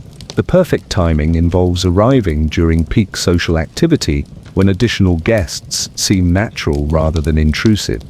Your party crashing strategy depends on social chaos theory. Large gatherings with multiple host responsibilities create confusion about guest lists. Confident behavior prevents questioning. Familiarity with social protocols prevents detection as unauthorized attendee. Victorian garden parties provided perfect infiltration opportunities, outdoor settings with multiple entry points, circulating crowds with changing compositions, social expectations for gracious hospitality that discouraged guest verification procedures. You approach the first group of guests with the practiced confidence of someone who's definitely been invited and certainly knows at least one person at this gathering.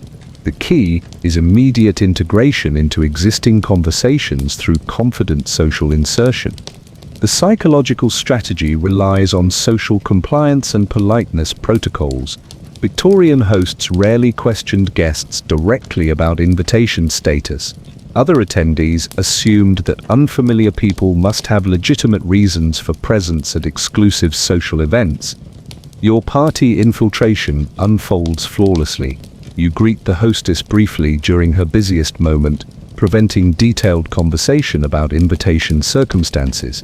You integrate into guest conversations through confident social positioning and relevant topic contributions. The competitive advantage is significant. Authorized guests often feel constrained by social obligations and proper behavior expectations. Unauthorized attendees experience freedom from normal social pressures, creating opportunities for more memorable interactions. Victorian social protocol created perfect conditions for party infiltration success. Hosts focused on entertainment quality rather than security procedures. Guests concentrated on social performance rather than attendance verification. Party crashers could operate with minimal detection risk. Your unauthorized presence at Mrs. Ashworth's garden party provides access to Mr. Blackwood, who attends exclusively through family connections, normally beyond your social reach. The infiltration creates romantic opportunity impossible through legitimate social channels. The party crashing escalates when you begin engineering introduction scenarios with target guests. Strategic positioning near refreshment tables creates natural conversation opportunities. Confident social insertion into group discussions demonstrates intellectual compatibility and social sophistication. Mr. Blackwood notices your articulate contributions to discussions about literature and social reform. Your unauthorized presence appears completely legitimate because you're demonstrating appropriate social knowledge and cultural awareness expected from invited guests. The conversation develops naturally because you've researched topics likely to interest educated gentlemen at exclusive social gatherings. Your preparation for party infiltration includes studying current political issues, literary trends, and cultural movements. Victorian party crashers developed sophisticated infiltration techniques. They memorized guest lists from previous events. They studied social connections between likely attendees. They researched conversation topics appropriate for specific social circles. Some people hired servants to gather intelligence about upcoming social events. Others befriended legitimate guests to gain access to exclusive gatherings. The most calculating crashers maintain detailed records of successful infiltration strategies. Your party crashing campaign spans 3 months of unauthorized attendance at increasingly exclusive social events. Each successful infiltration provides access to higher social circles and more eligible romantic prospects, normally beyond your legitimate reach. The psychological pressure is intense. Every party infiltration risks social exposure and permanent reputation damage. Discovery as unauthorized attendee would destroy your marriage prospects and social standing permanently. But the rewards justify the risks. Party crashing provides romantic opportunities impossible through conventional social channels. Exclusive gatherings concentrate eligible bachelors with superior financial prospects and social connections. Your infiltration success at Mrs. Ashworth's garden party leads to subsequent invitations to legitimate social events. Mr. Blackwood mentions your impressive conversation and suggests you'd be welcome at future gatherings. He's planning to attend. The unauthorized access transforms into legitimate social acceptance through demonstrated compatibility and appropriate behavior. Your party crashing strategy evolves into authentic social climbing through romantic connection and cultural sophistication. Mr. Blackwood begins seeking your company at various social events, both those you've infiltrated and those where you've gained legitimate access through his introductions. Your relationship develops through shared intellectual interests and social activities. 6 months later, he proposes during a garden party at Mrs. Ashworth's estate, the same venue where your unauthorized infiltration first introduced you to his social circle. You accept, while surrounded by the exclusive social environment your party crashing originally targeted. Your wedding announcement emphasizes your wonderful introduction through mutual friends at Mrs. Ashworth's garden party. Very romantic. Completely true. totally omits the unauthorized infiltration and social reconnaissance that created the opportunity. But party crashing was just another escalation in the completely unhinged world of Victorian marriage hunting. The truly calculating had discovered that talent performance could be weaponized through strategic incompetence. Singing lessons sabotage, where musical accomplishment met competitive destruction with harmoniously devastating results. Chapter 16. Singing lessons sabotage, musical warfare through strategic incompetence. Your party crashing secured another proposal, declined after discovering Mr. Blackwood's disturbing collection of Victorian mourning jewelry, and his plan to commemorate every anniversary with items made from deceased relatives' hair. Time for artistic warfare, competitive vocal destruction. You stand before the assembled drawing room guests, prepared to demonstrate that sometimes the most effective way to shine is by making everyone else sound like wounded farm animals. Victorian singing performance wasn't about musical talent, it was about strategic positioning through competitive elimination. By taking voice lessons, specifically to outperform rivals, you demonstrated cultural refinement while systematically destroying their musical confidence. Miss Pemberton represents your primary vocal competition. Her soprano voice regularly reduces grown men to tears of aesthetic appreciation. Her musical performances make other women question their life choices. Her singing lessons with the city's most prestigious instructor give her overwhelming competitive advantages. The vocal sabotage requires extensive research and perfect timing.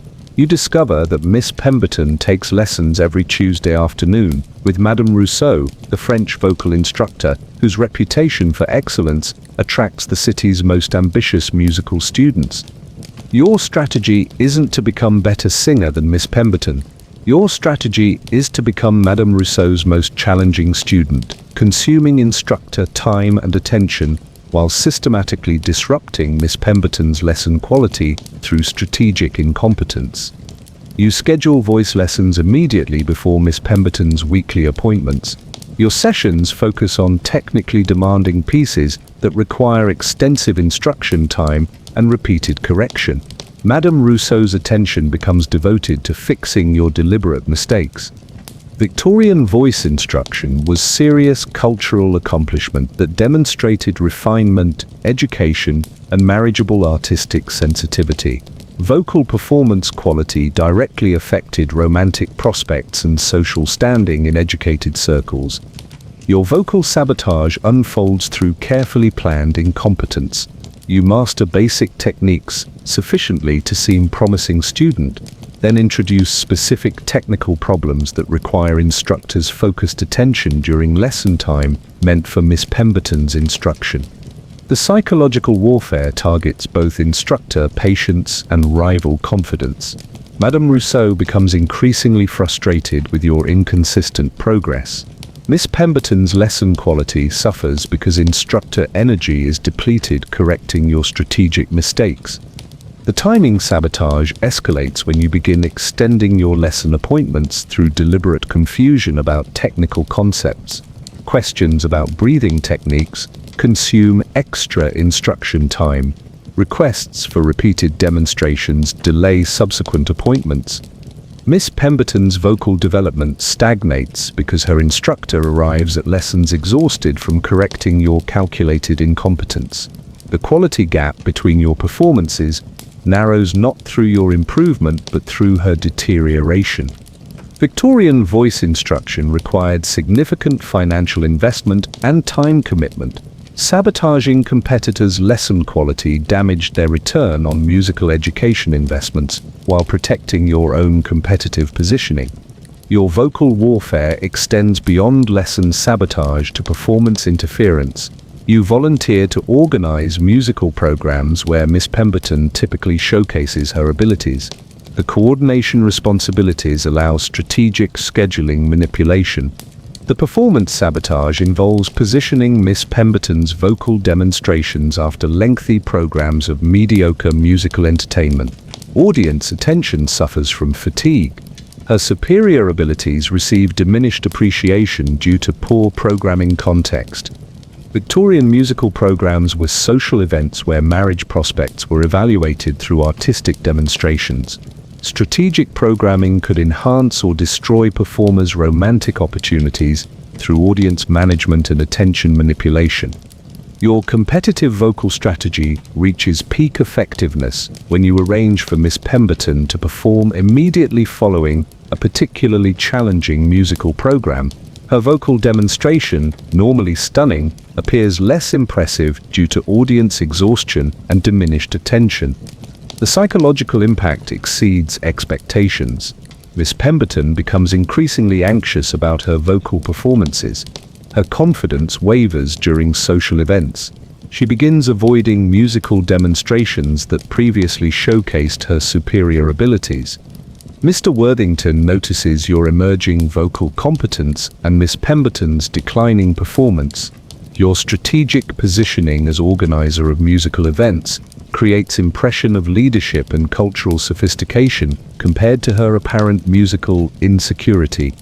The vocal competition transforms when you demonstrate modest but consistent singing ability, while Miss Pemberton's performances become increasingly tentative and nervous. Your reliable competence appears superior to her erratic excellence. Victorian musical audiences valued consistency and appropriate repertoire selection over technical brilliance that seemed ostentatious or intimidating. Your strategic mediocrity creates more favorable romantic impression than Miss Pemberton's declining confidence. Your vocal campaign succeeds when Mr. Worthington requests your assistance organizing musical entertainment for his family's social events. Your demonstrated competence in performance coordination creates ongoing opportunities for romantic interaction. The relationship develops through shared responsibility for musical programs and appreciation for your reliable organizational abilities. Your singing competence, while modest, appears more valuable than Miss Pemberton's increasingly unreliable performance anxiety. 6 months later, Mr. Worthington proposes during one of your musical program planning sessions. You accept while reviewing sheet music for the wedding ceremony, having successfully coordinated your own romantic finale through competitive vocal sabotage. Your wedding includes extensive musical programming showcasing your competent but not intimidating vocal abilities. The ceremony emphasizes your cultural refinement and practical artistic skills rather than threatening musical excellence. But singing sabotage was just another layer in the completely mental world of Victorian marriage hunting. The truly unhinged had discovered that intellectual mimicry could weaponize shared interests into romantic compatibility. Hobby hijacking, where authentic passion met calculated copying with devastatingly effective results. Chapter 17. Hobby hijacking intellectual mimicry as romance strategy. Your singing sabotage secured another proposal, declined after discovering Mr. Worthington's extensive collection of Victorian funeral programs and his plan to establish a museum dedicated to mourning practices. Time for intellectual warfare, strategic hobby appropriation. You stare at a comprehensive guide to British moths, with the dedication of someone who's never cared about insects but desperately needs to appear fascinated by Mr. Sterling's lepidopterist obsession. Victorian hobby hijacking wasn't intellectual fraud. It was romantic compatibility through calculated interest appropriation. By adopting your target's hobbies and collections, you demonstrated shared passions while creating unlimited conversation opportunities. Mr. Sterling represents the pinnacle of eligible bachelors: substantial inheritance, pleasant appearance, reasonable hygiene standards, and only one mildly disturbing personal quirk involving extensive moth collecting. His entomological passion provides perfect hijacking opportunity. The hobby appropriation requires extensive research and convincing performance. You've studied moth identification, collection techniques, preservation methods, and classification systems.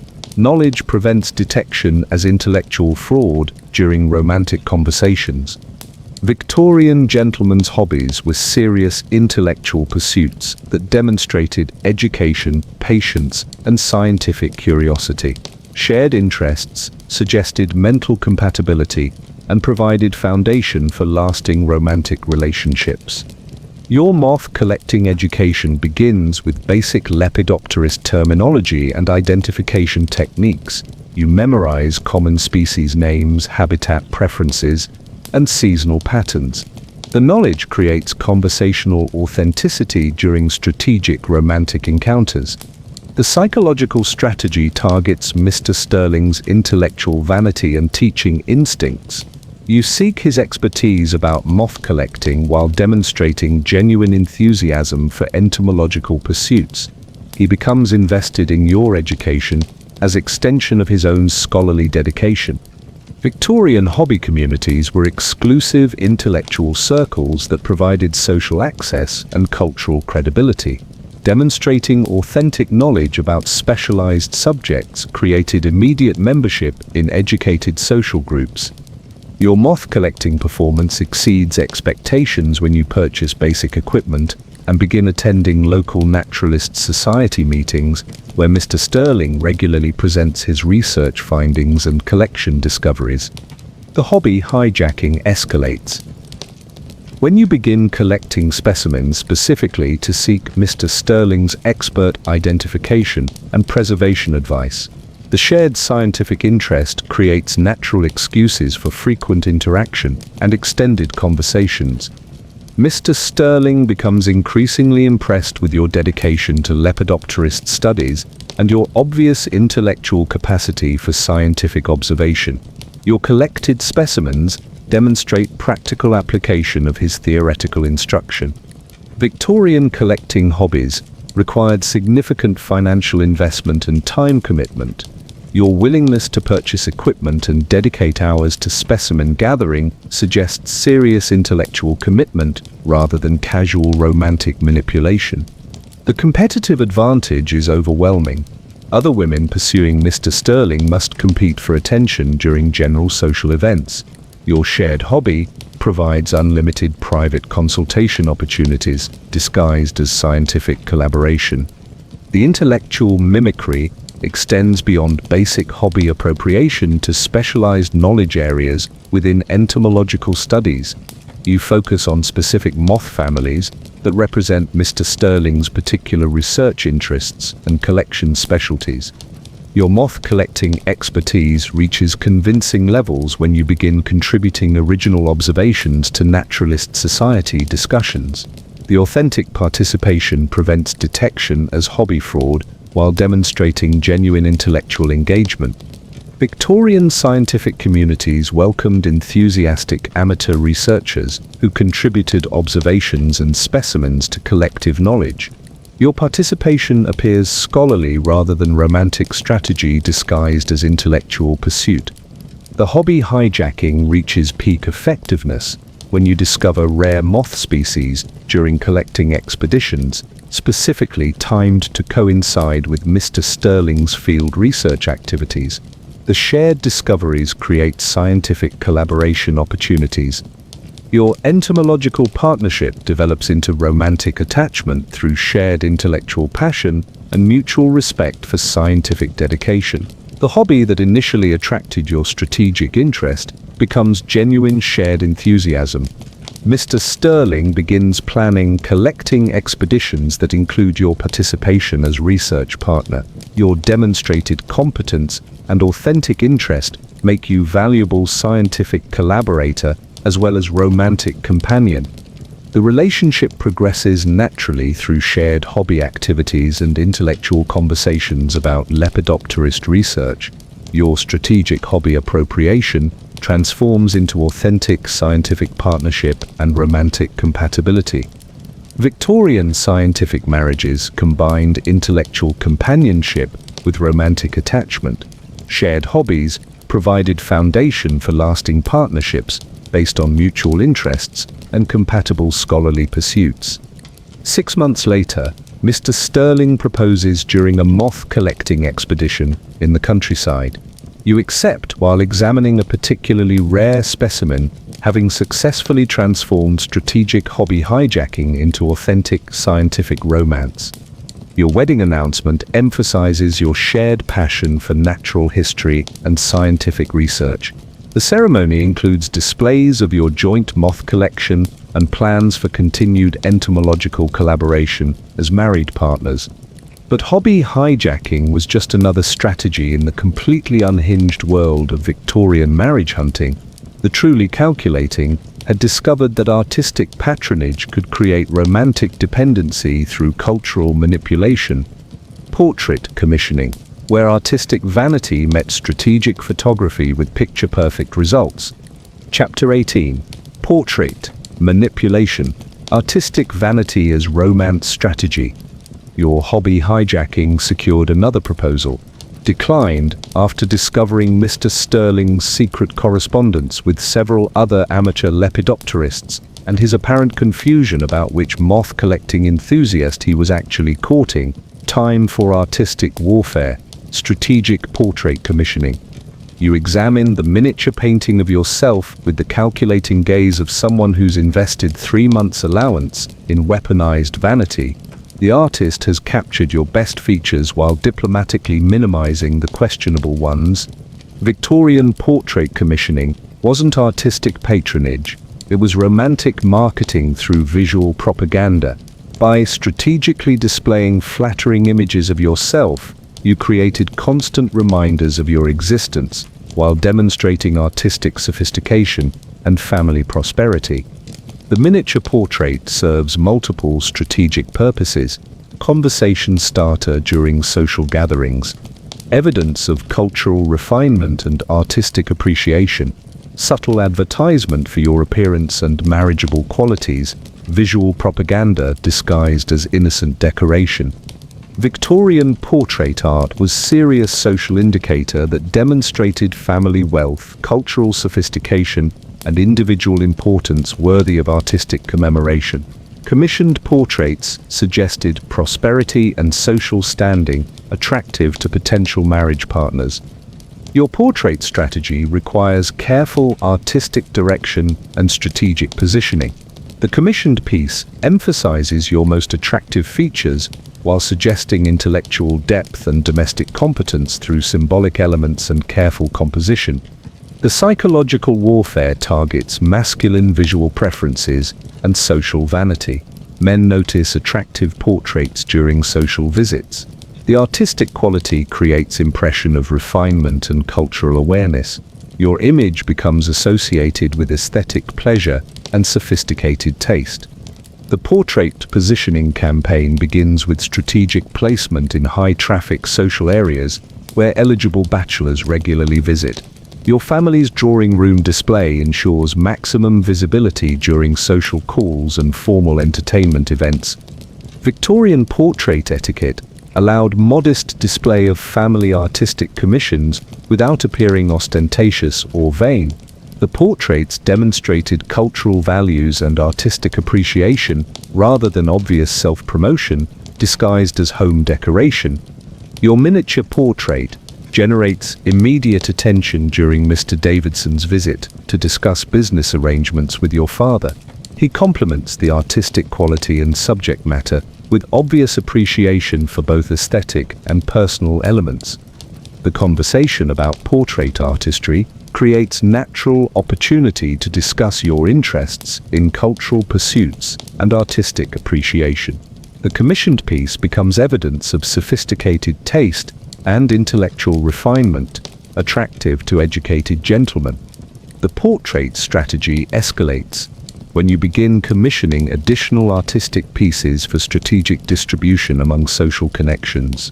Gift portraits to family friends create constant visual reminders of your existence and marriageable qualities. Victorian gift-giving protocols allowed presentation of artistic pieces to demonstrate cultural appreciation and social courtesy. Portrait gifts appeared thoughtful rather than obviously romantic manipulation disguised as artistic generosity. The artistic patronage extends beyond personal portraits to commissioned pieces featuring your domestic accomplishments and cultural interests. Paintings of your needlework, musical instruments, and reading materials create comprehensive visual marketing campaign.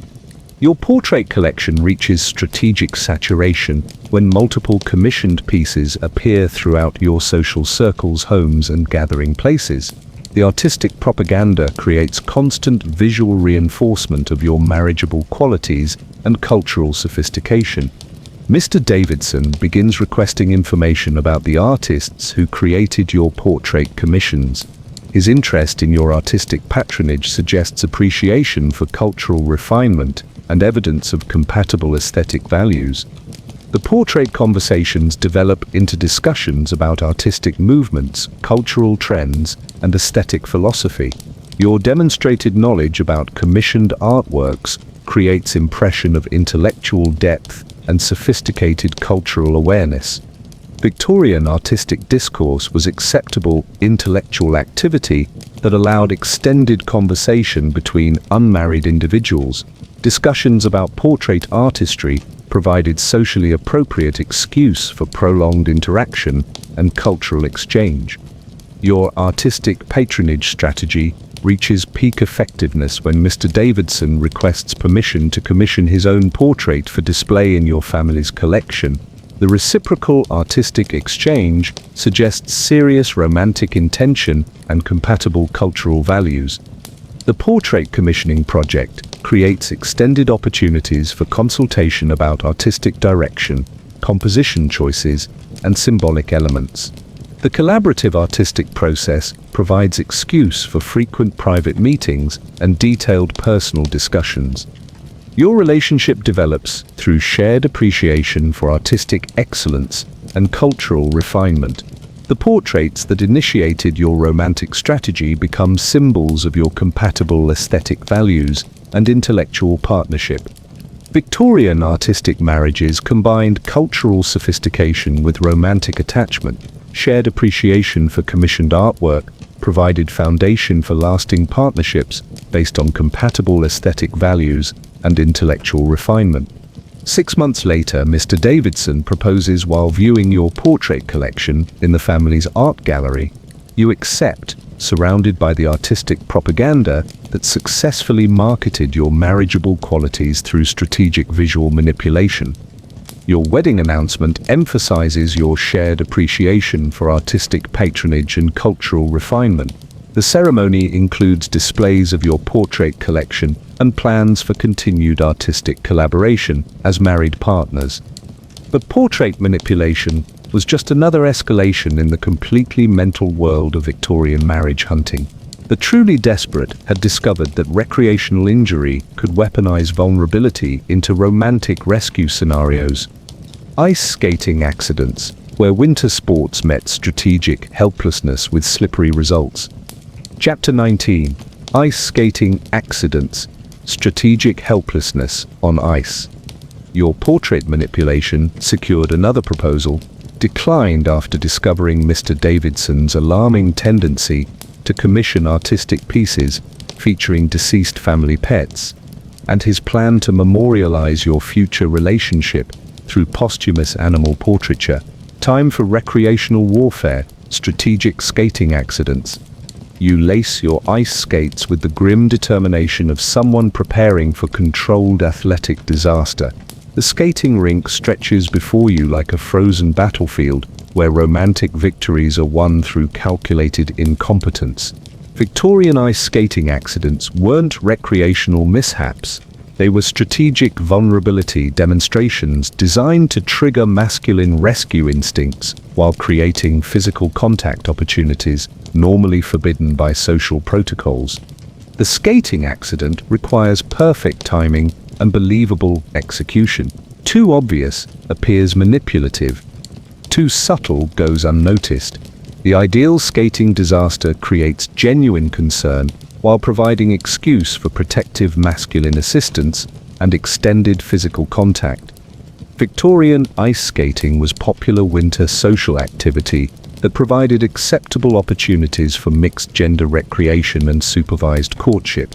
Skating accidents created legitimate emergencies requiring immediate masculine assistance, regardless of normal social boundaries.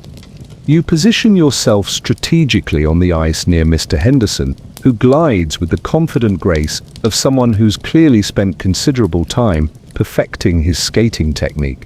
His competence makes him perfect rescue candidate for your planned athletic emergency.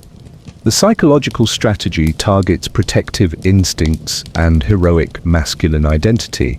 Men feel obligated to assist women in distress, particularly during recreational activities where masculine skill advantages create natural rescue opportunities. Your skating performance begins with convincing competence that gradually deteriorates into strategic instability.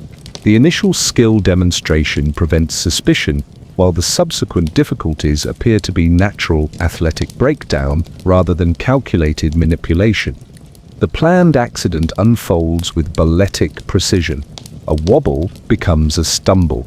A stumble becomes loss of balance. Loss of balance becomes graceful collapse, requiring immediate masculine intervention and protective assistance. Mr. Henderson responds exactly as predicted, skating swiftly to your aid with obvious concern for your welfare and competent assistance. With your recovery from the skating disaster, his protective response confirms his gentlemanly character and romantic potential. The rescue scenario provides immediate physical contact and extended conversation opportunities, normally impossible under Victorian social protocols. Your skating accident creates legitimate excuse for masculine assistance and grateful feminine dependency. Victorian skating accidents were common enough to appear believable while serious enough to require genuine assistance. The recreational context made accidents seem natural rather than suspiciously convenient romantic manipulation. The skating recovery requires careful performance management. Too quick suggests the accident wasn't serious. Too slow implies genuine injury requiring medical attention rather than romantic rescue. Perfect recovery demonstrates gratitude while maintaining attractive vulnerability. Your ankle injury appears convincingly painful without suggesting permanent damage or need for professional medical intervention. The temporary disability provides excuse for continued masculine assistance and protective attention. Mr. Henderson escorts you to the warming hut for recovery and hot chocolate, maintaining supportive physical contact throughout the rescue process. The extended assistance creates natural opportunity for grateful conversation and romantic appreciation. The skating accident psychology works because it combines masculine competence demonstration with feminine vulnerability display. Men feel heroic, providing assistance, while women appear appropriately grateful for protective intervention.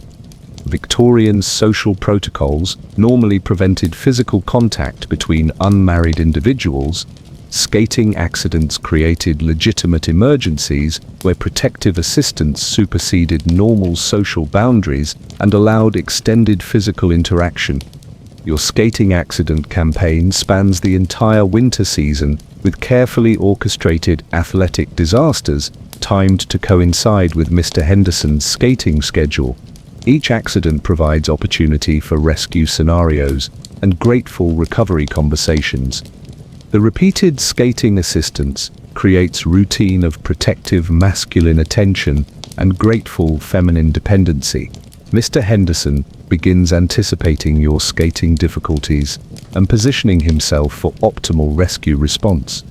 The skating accident strategy reaches peak effectiveness when your final planned disaster occurs during a particularly crowded skating session with multiple witnesses to Mr. Henderson's heroic rescue response and your grateful appreciation. The public rescue scenario enhances Mr. Henderson's reputation for gentlemanly character while demonstrating your appropriate feminine vulnerability and grateful acceptance of masculine protection. The witnessed emergency validates your romantic compatibility. Your relationship develops through shared winter recreation and repeated demonstration of compatible gender roles through rescue scenarios. The skating accidents that initiated your romantic connection become evidence of his protective instincts and your appropriate dependence.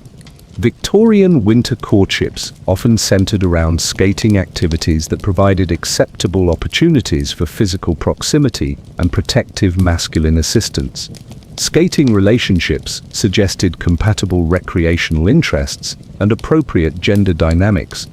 6 months later, Mr. Henderson proposes during a skating expedition where no accidents occur because you've finally achieved your romantic objective. You accept, while gliding confidently across ice that no longer requires strategic athletic disasters. Your wedding announcement emphasizes your shared love of winter recreation and his protective character demonstrated through skating assistance. The ceremony includes references to your romantic skating courtship, while omitting details about calculated athletic manipulation.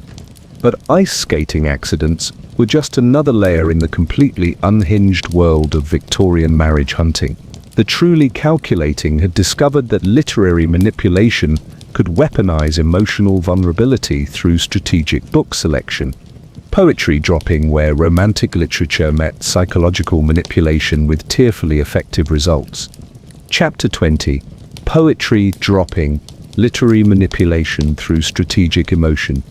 Your ice skating accidents secured another proposal, declined after discovering Mr. Henderson's disturbing collection of Victorian medical devices and his enthusiasm for demonstrating historical surgical techniques on fruit. Time for literary warfare, strategic poetry, abandonment. You position Lamentations of a Broken Heart on the garden bench with the precision of someone deploying emotional landmines through calculated book placement. The poetry collection lies open to the most devastatingly tragic page, waiting for discovery by your unsuspecting romantic target. Victorian poetry dropping wasn't literary accident. It was psychological manipulation through strategic emotional vulnerability display.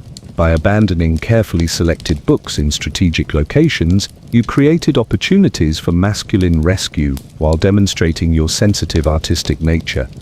The poetry selection requires extensive research and perfect emotional calibration. Too cheerful suggests superficial character. Too morbid implies mental instability. The ideal poetry combines romantic tragedy with artistic sophistication that appeals to educated masculine sensibilities. Lamentations of a Broken Heart represents peak romantic manipulation literature. Every poem drips with feminine suffering and tragic love stories that suggest deep emotional capacity while creating protective masculine instincts in potential romantic rescuers. Victorian poetry reading was serious cultural activity that demonstrated education, sensitivity, and intellectual refinement. Discovered poetry books revealed character traits and emotional depths normally hidden beneath social propriety and conventional conversation. You time the poetry dropping for maximum emotional impact during Mr. Worthington's regular constitutional walks through the public gardens, where his discovery of abandoned literature appears completely accidental rather than calculated psychological manipulation. The book positioning creates perfect tableau of tragic feminine sensitivity. Open pages display the most emotionally devastating verses. Strategic placement suggests hurried departure during overwhelming emotional response to literary tragedy and romantic suffering. Mr. Worthington discovers the abandoned poetry exactly as predicted, immediately recognizing the literary quality and emotional intensity of the selected verses. His examination of the open pages reveals the tragic romantic content. The psychological strategy targets masculine protective instincts and intellectual curiosity. The discovered poetry suggests a mysterious woman overwhelmed by romantic tragedy, creating immediate concern for her emotional welfare and desire to provide comfort. Victorian literary culture encouraged public reading and book sharing among educated social circles. Discovered poetry books created acceptable opportunities for literary discussion and emotional consolation between unmarried individuals. Your poetry dropping campaign escalates when you begin leaving increasingly tragic literary selections in strategic locations where Mr. Worthington regularly walks. Each abandoned book reveals deeper emotional suffering and romantic vulnerability. The literary trail creates a pattern of mysterious feminine tragedy that captures Mr. Worthington's attention and protective concern. His discovery of multiple abandoned poetry books suggests ongoing emotional crisis requiring masculine intervention and comfort. The really sophisticated poetry droppers developed elaborate literary narratives through sequential book abandonment. Each discovered volume revealed new aspects of feminine suffering while maintaining mystery about the tragic reader's identity. Your poetry selection strategy targets Mr. Worthington's known preferences for romantic poetry and tragic literary themes. The abandoned books match his intellectual interests while creating emotional connection through shared literary appreciation. The psychology works because it combines intellectual attraction with protective masculine instincts. Educated men appreciate literary sophistication while feeling obligated to assist women experiencing emotional distress through romantic tragedy. Victorian poetry culture made literary emotional expression socially acceptable for women while creating masculine responsibility for feminine emotional welfare. Poetry dropping exploited these cultural expectations for romantic manipulation purposes. Your literary strategy reaches peak effectiveness when Mr. Worthington begins actively searching for abandoned poetry books during his regular walks, hoping to discover clues about the mysterious reader's identity and emotional condition. The poetry hunt creates obsessive interest in your literary emotional life while maintaining strategic mystery about your actual identity. Mr. Worthington becomes invested in solving the poetry abandonment mystery and providing comfort to the tragic reader. The literary manipulation culminates when you strategically appear during one of Mr. Worthington's poetry discovery sessions, allowing him to witness your emotional response to tragic romantic verses while maintaining plausible coincidence about the encounter. The witnessed emotional breakdown creates immediate opportunity for masculine comfort and protective assistance. Your literary vulnerability appears authentic rather than calculated because the poetry abandonment established pattern of genuine emotional suffering. Mr. Worthington provides exactly the comfort and literary discussion you'd strategically engineered through months of poetry, dropping psychological manipulation. Your shared literary interests create immediate intellectual and emotional connection. The relationship develops through extensive literary conversations and continued poetry sharing that builds on the emotional foundation created through strategic book abandonment and vulnerability demonstration. Victorian literary courtships combined intellectual compatibility with emotional intimacy through shared reading and poetic appreciation. Literary relationships suggested compatible educational backgrounds and cultural refinement. 6 months later, Mr. Worthington proposes during a poetry reading session in the same garden where your abandoned literature first captured his protective attention. You accept, while holding the poetry collection that initiated your romance. Your wedding announcement emphasizes your shared love of romantic poetry and his protective response to your literary sensitivity. The ceremony includes readings from the poetry books that facilitated your courtship through strategic emotional manipulation, but poetry dropping was just the final strategy in the completely mental world of Victorian marriage hunting. The truly unhinged had discovered that sibling manipulation could provide ultimate romantic infiltration through family politics. The sibling gambit, where romantic warfare met family infiltration with devastatingly effective results that would make modern dating apps weep with inadequacy. Chapter 21. The Sibling Gambit Family Infiltration as Ultimate Strategy. Your poetry dropping secured another proposal, declined after discovering Mr. Worthington's extensive collection of pressed flowers from every graveyard in England and his plan to redecorate your future home with botanical specimens from burial sites. Time for the nuclear option. Sibling romance warfare. You smile at Miss Charlotte Pemberton with the calculated warmth of someone who's discovered that the fastest way to a man's heart is through his sister's social calendar and family dinner invitations. Victorian sibling manipulation wasn't friendship fraud. It was strategic family infiltration through romantic misdirection. By targeting your desired man's siblings for romantic attention, you gained intimate family access while creating competitive jealousy that made your actual target realize your value. Charlotte represents perfect strategic ally and potential romantic decoy. She's Mr. Edmund Pemberton's beloved younger sister, social confidant, and primary influence on his romantic decisions. Winning her approval means securing family endorsement and regular access to Edmund's domestic environment.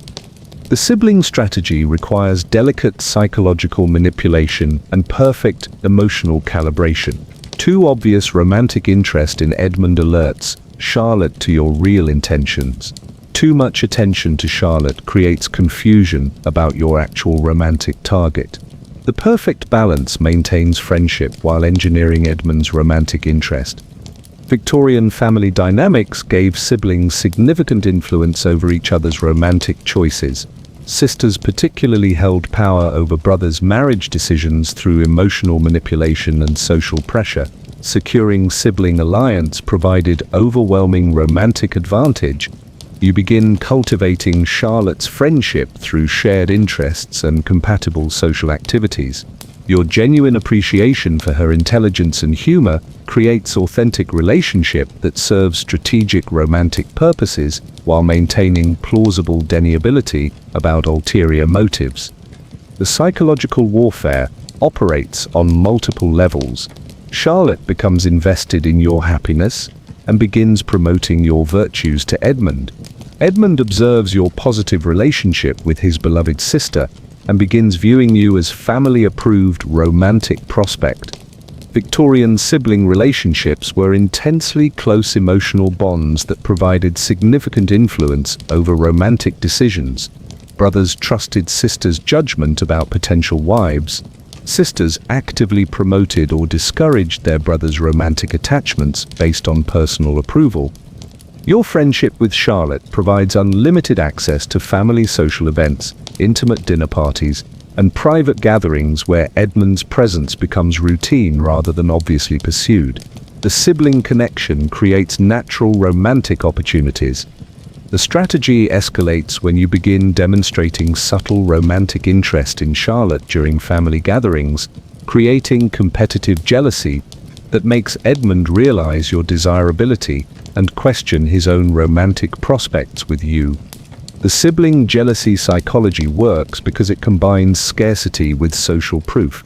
Edmund observes other family members appreciating your company, while wondering whether you might prefer Charlotte's romantic attention to his own potential interest.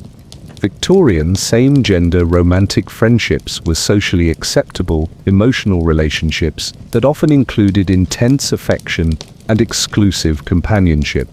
Your close friendship with Charlotte appears normal while creating romantic tension with Edmund. The competitive dynamics intensify when you begin spending increasing amounts of time with Charlotte, creating impression that your primary romantic interest lies with the sister rather than the brother. Edmund starts competing for your attention. Your sibling manipulation reaches peak effectiveness when Edmund begins actively pursuing your romantic attention to compete with Charlotte's obvious claim on your companionship and emotional loyalty. The family competition makes you irresistibly valuable. The psychological pressure creates urgency in Edmund's romantic decision-making. Rather than leisurely courtship, he feels compelled to secure your romantic commitment before losing you to Charlotte's friendship or another romantic rival. Victorian family politics made romantic competition between siblings socially unacceptable, which meant Edmund couldn't directly compete with Charlotte for your attention without violating family harmony and social protocols. Your sibling strategy succeeds when Edmund realizes that your primary emotional attachment appears to be with Charlotte rather than himself. The competitive jealousy motivates him to declare his romantic intentions and secure your exclusive attention. The family infiltration provides perfect cover for romantic manipulation. Charlotte actively supports your relationship with Edmund because she believes your romantic attachment serves her own emotional interests through continued family proximity. Edmund proposes during a family gathering where Charlotte's presence provides implicit approval for the romantic milestone. Your acceptance appears to satisfy both siblings' emotional needs while achieving your strategic romantic objective. Victorian family marriages created lasting alliances that benefited entire social networks through expanded connections and mutual support systems. Your sibling strategy succeeds because it serves multiple family members' interests simultaneously. Your wedding includes extensive family participation with Charlotte, serving as primary bridesmaid, and Edmund's grateful acknowledgement of her role in facilitating your romantic connection. The ceremony celebrates successful family infiltration, disguised as romantic love. But here's the brilliant insanity of Victorian marriage hunting. Every single one of these strategies actually worked. Women who attended strangers' funerals found husbands. Men who borrowed babies to appear paternal secured wives. People who fainted strategically at social events received marriage proposals. The competition was so intense, the stakes so high, and the strategies so universally deployed, Victorian society became an elaborate romantic battlefield where everyone was simultaneously hunter and prey, manipulator and target, predator and victim. The really twisted part. Many of these calculated marriages based on funeral stalking, piano warfare, and strategic fainting actually became loving partnerships. Shared deception created mutual understanding. Competitive manipulation evolved into romantic compatibility. Strategic marriages transformed into genuine affection. Your modern dating problems suddenly seem remarkably simple by comparison. No strategic house surveillance required. No embroidery sabotage necessary. No borrowed babies or eye bleaching with lemon juice. Just swipe right and hope for the best. Though honestly, after learning about Victorian marriage hunting, even the worst dating app experience seems like a luxury resort compared to the psychological warfare your ancestors survived to bring you into existence.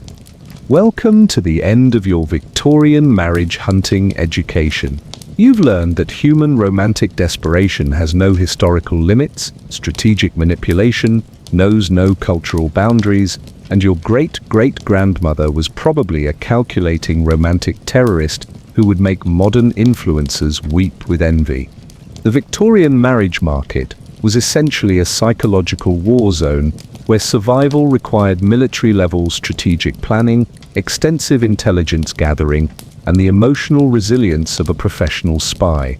Every social gathering was a battlefield. Every conversation was reconnaissance. Every smile was a weapon. And the truly mental part. It worked. Victorian marriage records show that couples who met through funeral stalking, piano warfare, strategic fainting, baby borrowing, doorway positioning, omen manipulation, eye bleaching, starvation rituals, poetry recitation, house surveillance, maternal infiltration, church stalking, embroidery sabotage, dog manipulation, party crashing, singing sabotage, hobby hijacking, portrait propaganda, skating accidents, poetry dropping, and sibling manipulation actually stayed married. Apparently, starting a relationship through mutual deception and competitive psychological warfare creates strong foundations for lasting partnerships. Who knew that shared experience of romantic terrorism could evolve into genuine affection and compatible life partnership?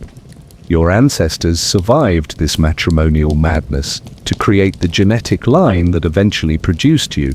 Every single person in your family tree descended from someone who successfully navigated Victorian romantic warfare and lived to reproduce. Think about that the next time you complain about modern dating apps. Your great-great-grandmother didn't have Tinder. She had strategic funeral attendants, borrowed babies, and acid eye drops. She didn't have Instagram filters. She had lemon juice facial treatments and strategic corset tightening until she couldn't breathe properly. The Victorian marriage hunting strategies you've just learned were so universally practiced that they became standard romantic protocol. Everyone knew the rules, everyone played the game, everyone understood that marriage was economic survival, disguised as romantic comedy, and somehow, despite the calculating manipulation, psychological warfare, and strategic deception, many of these marriages actually worked. Victorian couples who met through the most unhinged romantic strategies often developed genuine affection, mutual respect, and lasting partnerships. Maybe because shared experience of romantic desperation created understanding. Maybe because successful manipulation required genuine observation and care. Maybe because people who survived Victorian marriage hunting together could survive anything life threw at their partnership. Or maybe because when everyone is equally calculating and manipulative, the playing field becomes surprisingly fair. When every woman is strategically feinting, and every man is evaluating domestic competence through embroidery displays, authentic compatibility can still emerge through the chaos. Your Victorian ancestors were romantic warriors who deployed psychological weapons with the precision of military strategists. They survived matrimonial combat that would destroy modern dating app users within hours. And you're the genetic descendant of people who successfully navigated the most unhinged marriage market in human history. Your DNA contains the strategic instincts of funeral stalkers, the psychological resilience of competitive faintiers, and the manipulative skills of expert baby borrowers. Be grateful you live in an era where sliding into DMs is considered advanced romantic strategy. Your ancestors would laugh at your modern dating problems while adjusting their corsets and planning their next strategic funeral attendance. The Victorian marriage hunting battlefield claimed many casualties, but the survivors created the romantic genetic heritage that eventually produced you.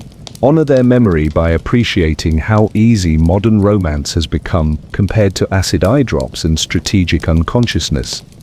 Now, go forth and date with the confidence of someone whose ancestors survived romantic psychological warfare that would make reality television producers weep with admiration. You've got this. After all, it's in your blood. Chapter 22. Mourning Portraits. Tragic cosplay for romantic marketing.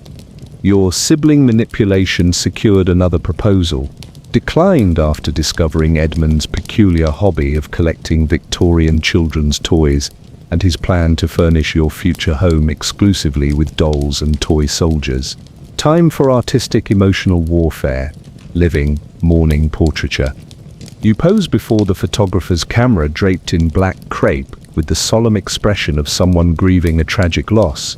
The loss being your continued single status, though the photographer doesn't need those details. Victorian mourning portraits weren't memorial photography, they were strategic emotional marketing through manufactured tragedy. By commissioning solemn photographs while perfectly alive and healthy, you demonstrated your capacity for deep feeling while creating mysterious romantic intrigue. The photography studio smells of chemicals and ambition as you position yourself for maximum tragic effect. The photographer adjusts lighting to create dramatic shadows across your carefully arranged mourning attire. Every element serves the ultimate goal of appearing devastatingly beautiful in grief. The mourning portrait strategy requires extensive artistic direction and psychological manipulation. Black clothing suggests recent bereavement. Solemn expression implies emotional depth. Dramatic positioning creates artistic sophistication that appeals to romantically minded gentlemen seeking sensitive wives. Victorian mourning culture made grief fashionable and emotionally attractive. Society expected women to demonstrate capacity for profound feeling and appropriate sorrow. Men preferred wives who could experience deep emotions while maintaining dignified composure during tragedy. Mourning portraits provided evidence of emotional sensitivity without requiring actual death in your social circle. You could demonstrate your capacity for beautiful suffering without waiting for genuine bereavement to provide photographic opportunities. The artistic direction session becomes intensive emotional coaching. The photographer instructs you in proper mourning postures, appropriate grief expressions, and tragic positioning that suggests recent loss while maintaining photogenic appeal. You commission 3 different mourning poses for maximum romantic impact. The tragic widow suggests mysterious romantic history and capacity for devoted love. The grieving daughter implies family devotion and filial respect. The melancholy maiden creates poetic, artistic appeal for literary-minded suitors. Each photograph requires different emotional preparation and costume adjustments. The tragic widow demands heavy black veils and wedding ring positioning. The grieving daughter needs family mementos and religious symbols. The melancholy maiden calls for artistic props and romantic literature.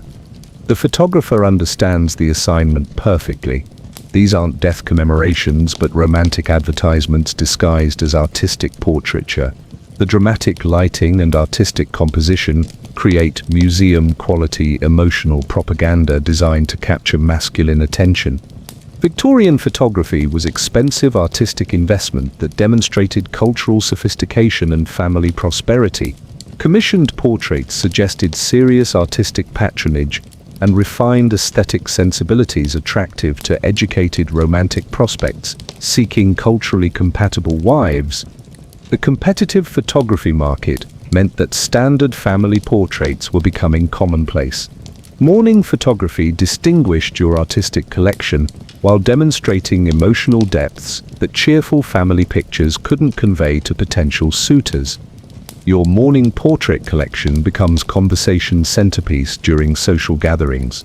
Guests inquire about the tragic circumstances while you maintain mysterious silence about the specific loss that inspired such artistic emotional expression. The psychological strategy targets masculine protective instincts and romantic curiosity. Men observe evidence of your emotional capacity while wondering about the mysterious tragedy that created such beautiful artistic suffering. The portraits make you irresistibly intriguing. Victorian gentlemen were trained to appreciate feminine emotional sensitivity and capacity for appropriate grief. Your mourning portraits demonstrate both qualities while suggesting depths of feeling that require masculine exploration and understanding. The portrait display strategy requires careful positioning and timing. Drawing room placement ensures maximum visibility during social calls. Strategic lighting enhances dramatic effect. Conversation timing allows mysterious hints about tragic circumstances without revealing the artificial nature of your grief. The mourning photography escalates when you begin displaying different portraits for different social occasions. Dinner parties feature the tragic widow to suggest romantic experience. Literary gatherings showcase the melancholy maiden to appeal to artistic sensibilities. Family events highlight the grieving daughter to demonstrate appropriate filial devotion. Victorian social circles became increasingly competitive about artistic sophistication and cultural refinement. Your mourning portrait collection suggests serious artistic investment and emotional depth that elevates your social standing above women with conventional photography. The competitive advantage is overwhelming. Other women display cheerful family portraits that seem superficial compared to your artistic emotional depth. Your mourning photography creates impression of profound sensitivity and mysterious romantic history.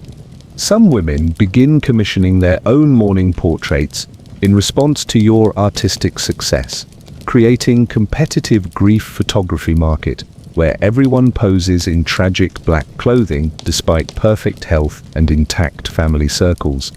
The mourning portrait arms race escalates when multiple women attend the same photographer for tragic artistic sessions. The studio develops specialized mourning photography packages with various grief themes and emotional positioning options. Mr. Blackwood becomes fascinated by your mourning portrait collection during a dinner party at your family's home. He studies the artistic composition while questioning the tragic circumstances that inspired such beautiful photographic grief.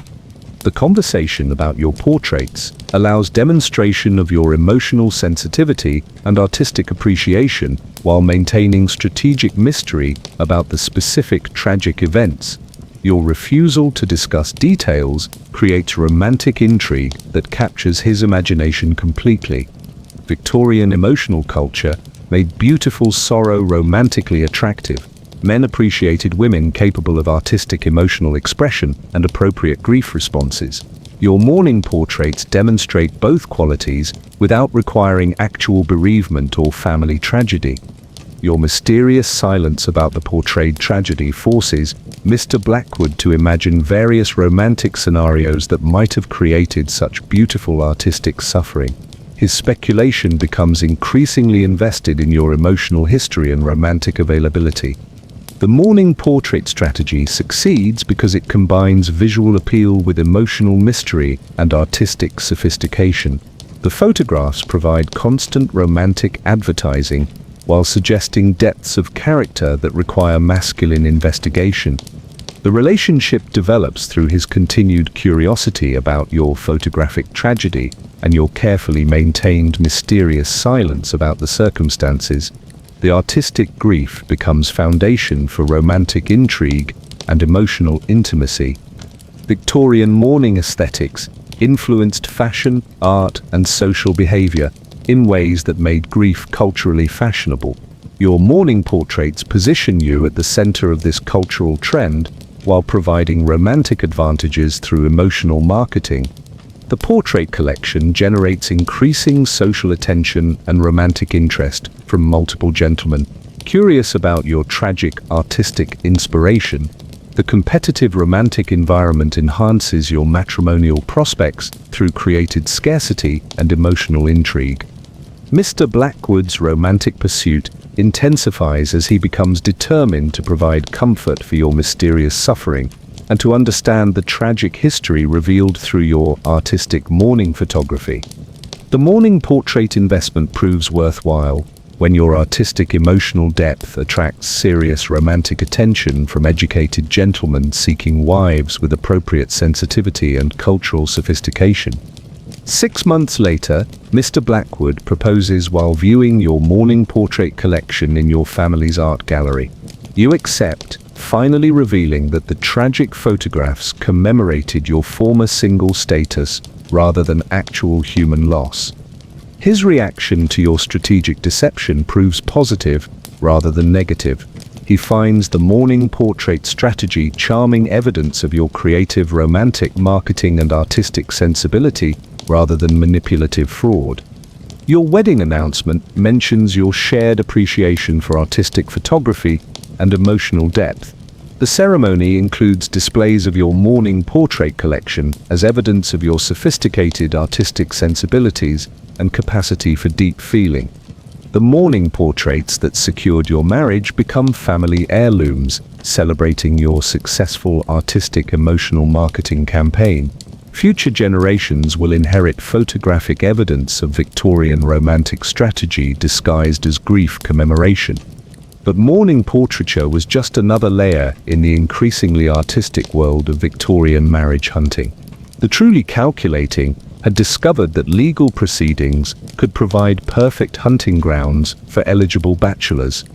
Courthouse stalking, where justice met romantic reconnaissance with legally binding results. Chapter 23. Courthouse stalking legal proceedings as romance strategy.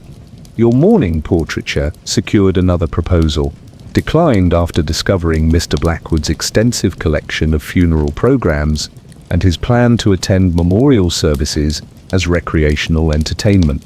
Time for judicial warfare, strategic courthouse attendance. You settle into the public gallery of the Old Bailey, with the focused attention of someone deeply concerned about legal justice, and definitely not conducting romantic surveillance operations on barristers and court officials. Victorian courthouse stalking wasn't legal voyeurism. It was strategic professional reconnaissance through public trial attendance. By monitoring court proceedings, you gained access to educated gentlemen while demonstrating intellectual curiosity and civic engagement. The courthouse atmosphere buzzes with professional energy and dramatic tension. Wigged barristers stride purposefully between chambers. Well-dressed solicitors huddle in serious consultation. Court clerks shuffle important documents with bureaucratic authority. It's a matrimonial paradise disguised as judicial proceedings. The courthouse provides perfect hunting ground for eligible professionals. Barristers, solicitors, court clerks, and wealthy defendants all gather in concentrated educational and financial excellence. Plus, legal proceedings create natural drama that makes romantic tension seem sophisticated rather than desperate. Victorian legal system was public entertainment that attracted educated social audiences. High-profile trials drew fashionable crowds who attended court proceedings like theatre performances, complete with intermission gossip and dramatic audience reactions. Your presence appears intellectually motivated rather than romantically calculated. Women of good family were expected to take interest in social justice and legal reform. Courthouse attendance demonstrates civic engagement and intellectual curiosity, attractive to progressive gentlemen. You research upcoming trial schedules to identify cases likely to attract interesting legal professionals and wealthy participants. Murder trials provide dramatic entertainment and emotional intensity. Property disputes showcase financial expertise and family connections. Inheritance cases attract wealthy families with eligible sons navigating complex legal situations. The courthouse positioning requires careful observation and strategic seating. Gallery locations offer optimal visibility of legal professionals while maintaining appropriate distance for respectable observation. Your legal interest appears genuine rather than romantic surveillance, disguised as judicial fascination. The daily court routine becomes familiar territory for your romantic reconnaissance operations. Morning sessions attract senior barristers handling important cases. Afternoon proceedings feature younger solicitors gaining courtroom experience. Evening sessions provide opportunities to observe legal professionals during less formal moments. Mr. Pemberton catches your attention immediately during a particularly complex inheritance dispute. Young barrister with excellent speaking voice, fashionable legal wig, an obvious competence handling intricate legal arguments that showcase both intellectual ability and professional success. His courtroom performance demonstrates intelligence, education, and professional achievement that suggest excellent marriage material. The legal argumentation reveals logical thinking and persuasive communication skills valuable in both professional and domestic contexts. Victorian legal profession attracted educated gentlemen from prosperous families who could afford expensive training and social connections necessary for courtroom success. Barristers required university education, professional apprenticeship, and significant financial investment in legal career development. Your interest in legal proceedings provides natural excuse for appreciating professional competence and intellectual achievement. The courthouse environment legitimizes your attention to masculine professional excellence while maintaining appropriate social boundaries. The courthouse strategy escalates when you begin attending multiple trials where Mr. Pemberton appears as counsel. Your consistent presence in the public gallery creates impression of serious interest in legal justice and intellectual civic engagement, rather than romantic stalking. Victorian court observers were common enough that regular attendees developed reputations as serious legal scholars or justice advocates. Your consistent courthouse presence suggests intellectual commitment rather than romantic motivation disguised as civic interest.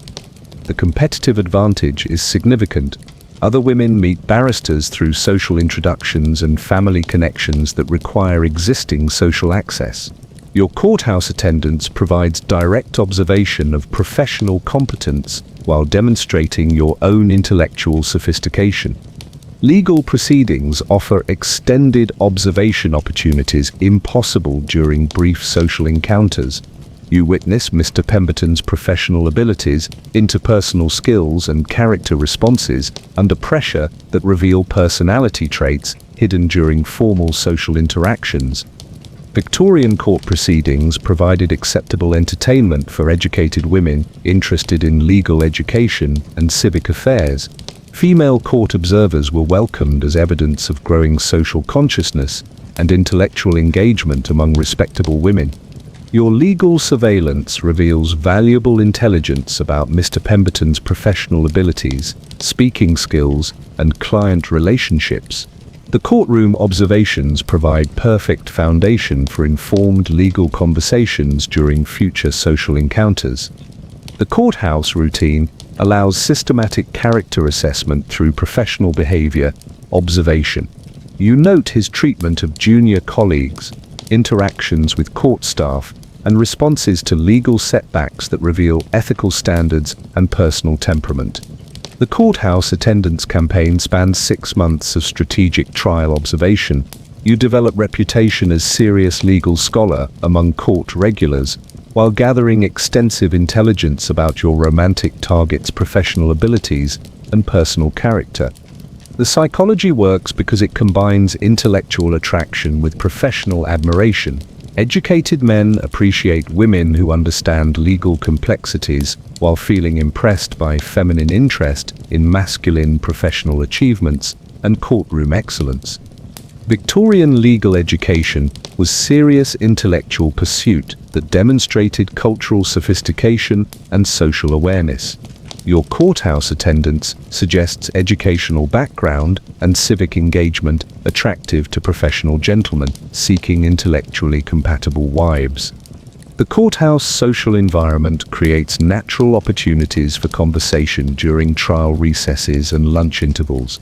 Legal observers often discussed case developments and procedural questions that provided acceptable excuse for interaction with court professionals. Your courthouse strategy reaches peak effectiveness when you encounter Mr. Pemberton during trial recess and demonstrate extensive knowledge about the legal proceedings you've been strategically observing for months. The conversation flows naturally because you've researched legal terminology and case law specifically for this romantic reconnaissance mission. Your informed legal discussion creates immediate intellectual connection and professional appreciation that distinguishes you from casual court observers. Mr. Pemberton becomes increasingly impressed with your legal knowledge and courthouse dedication. Your serious interest in justice suggests compatible intellectual values and social consciousness that appeal to professionally minded suitors seeking educated wives. The legal discussions reveal shared interests in social reform and judicial improvement that provide foundation for extended intellectual relationship. Your courthouse observations demonstrate commitment to civic engagement that suggests compatible values for marriage partnership. The relationship develops through continued legal discussions and shared courthouse attendance at trials where his professional competence provides ongoing demonstration of his marriageable qualities and intellectual compatibility. Victorian professional courtships often began through shared intellectual interests and mutual professional respect. Legal relationships provided particularly strong foundations because they demonstrated educational achievement and social commitment attractive to ambitious couples. The courthouse environment provides natural progression from professional admiration to personal relationship through extended intellectual interaction and shared commitment to justice and legal reform. Victorian professional marriages combined intellectual partnership with romantic attachment. Legal relationships provided foundation for lasting partnerships based on shared appreciation for justice, educational achievement, and professional excellence. Your courthouse courtship develops through months of shared legal observation and professional discussion that creates intellectual intimacy and mutual respect, impossible to achieve through conventional social interaction. 6 months later, Mr. Pemberton proposes in the courthouse garden after a particularly successful trial victory. You accept, while surrounded by the legal environment where your strategic surveillance first identified his professional excellence and romantic potential. The proposal location acknowledges the courthouse origins of your relationship while celebrating his professional achievement and your intellectual partnership in appreciating legal excellence and social justice. Your wedding announcement emphasizes your shared interest in legal justice and civic engagement. The ceremony includes legal profession colleagues celebrating your courtship through courthouse attendance and intellectual compatibility. The marriage that began through courthouse stalking becomes model of professional partnership and intellectual compatibility. Your strategic legal surveillance evolves into genuine appreciation for judicial excellence and shared commitment to social justice. But courthouse stalking was just another escalation in the increasingly public world of Victorian marriage hunting. The truly desperate had discovered that newspaper advertising could weaponize romantic desperation through strategic personal advertisements. Lonely Hearts Warfare, where journalism met matrimonial marketing with printed results. Chapter 24. Lonely Hearts Warfare, Matrimonial Marketing Through Strategic Advertising. Your courthouse stalking secured another proposal, declined after discovering Mr. Pemberton's disturbing collection of legal documents from famous murder trials and his plan to redecorate your future home with criminal case memorabilia. Time for media warfare, strategic personal advertising. You stare at your carefully crafted newspaper advertisement with the satisfaction of someone who's discovered that Victorian personal ads were essentially 19th century dating profiles with better grammar and more creative euphemisms for romantic desperation. Accomplished gentlewoman of refined sensibilities seeks correspondence with gentlemen of means and serious intentions. Musical accomplishments, domestic competence, and appropriate religious devotion assured, discretion paramount. Reply to Miss A.B. Care of the Times. Victorian Lonely Hearts advertising wasn't desperate personal marketing, it was strategic romantic recruitment through carefully coded newspaper announcements. By placing matrimonial advertisements, you accessed romantic prospects beyond your immediate social circle while maintaining plausible anonymity and reputational protection. The newspaper office bustles with commercial energy and social ambition. Classified advertisement clerks process romantic desperation disguised as business communications. Personal columns represent serious economic enterprise, where matrimonial marketing meets journalism with profitable results. The personal advertisement requires extensive strategic writing and psychological manipulation. Too specific, attracts unsuitable responses from fortune hunters and social climbers. Too vague, generates overwhelming correspondence from completely inappropriate prospects. The perfect advertisement filters prospects while advertising your most attractive qualities. Victorian newspaper personal columns were socially acceptable venues for discreet romantic correspondence that allowed people to seek partners beyond their limited social circles while maintaining reputational protection through coded language and anonymous communication. Your advertisement emphasizes key matrimonial selling points without appearing desperate or inappropriate. Accomplished suggests education and cultural refinement. Refined sensibilities implies appropriate social background and emotional delicacy. Serious intentions filters casual correspondence seeking entertainment rather than marriage. The coding system was sophisticated romantic shorthand that experienced personal advertisers understood perfectly. Comfortable circumstances meant financial security without vulgar wealth display. Affectionate disposition suggested romantic availability without improper forwardness. Domestic accomplishments implied household management skills, attractive to practical gentlemen. Victorian personal advertising attracted diverse romantic prospects from multiple social classes and geographical locations. Your newspaper reach extended far beyond local social circles to include potential partners from across the country who shared educational backgrounds and cultural interests. The advertisement costs represent significant financial investment that demonstrates serious matrimonial intentions.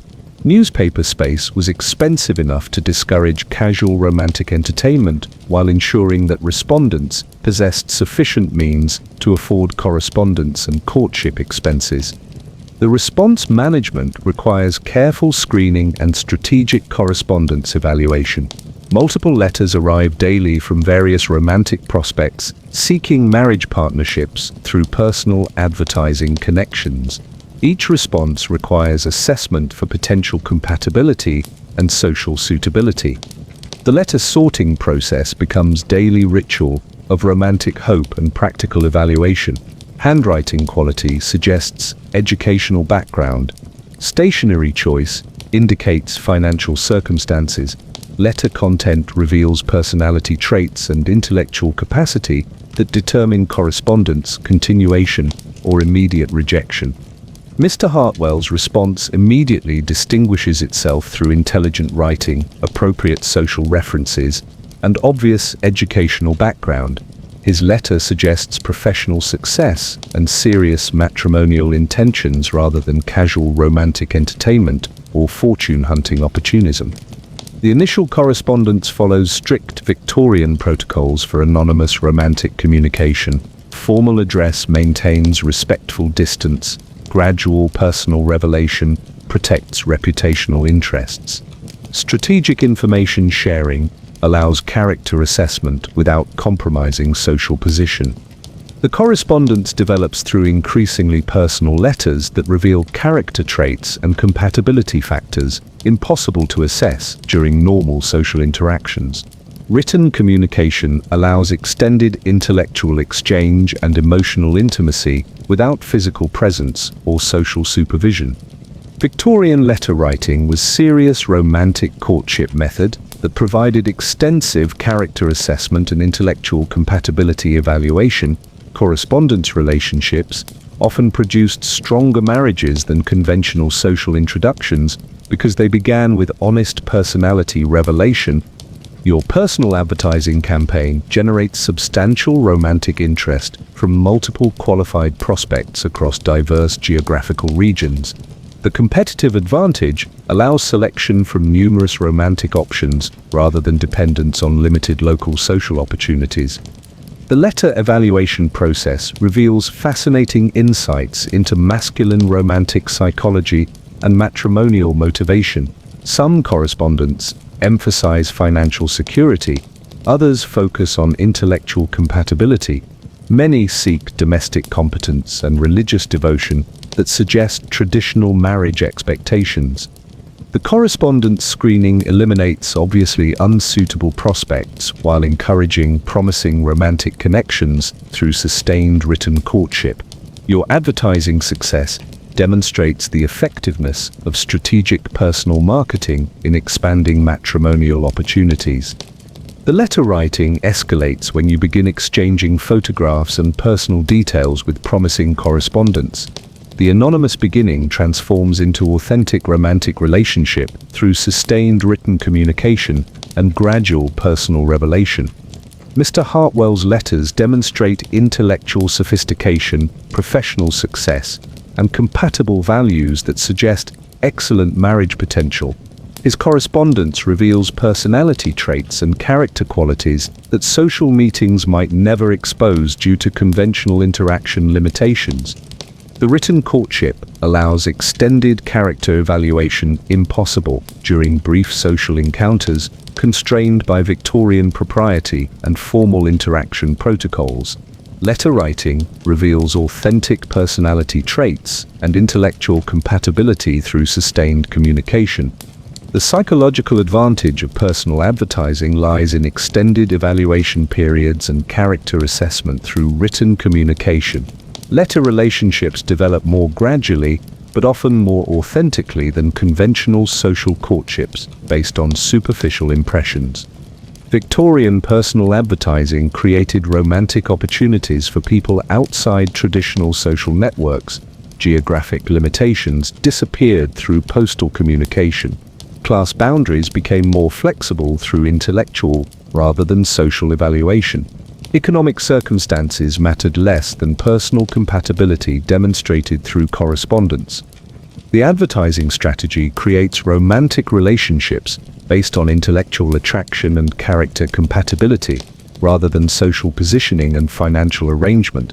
Personal advertisements prioritize mental connection over conventional matrimonial considerations. Your advertising strategy reaches peak effectiveness when Mr. Hartwell requests permission to meet in person after 6 months of successful written courtship. The transition from correspondence to personal acquaintance validates your strategic advertising approach and letter writing investment. The first meeting confirms compatibility established through letter writing. Mr. Hartwell's personal appearance matches his written personality description. Your face-to-face interaction fulfills expectations created through months of strategic romantic correspondence. The meeting takes place in carefully supervised social environment that maintains propriety while allowing personal evaluation of correspondence partner. Victorian social protocols protect reputational interests while permitting romantic relationship progression from written to personal interaction. The relationship progresses naturally from written courtship to personal acquaintance to romantic attachment. The advertising foundation provides solid basis for marriage partnership based on authentic character assessment and intellectual compatibility demonstrated through sustained communication. Victorian advertising marriages often succeeded because they began with honest character revelation through written communication rather than superficial social impression management during brief formal introductions constrained by social protocols.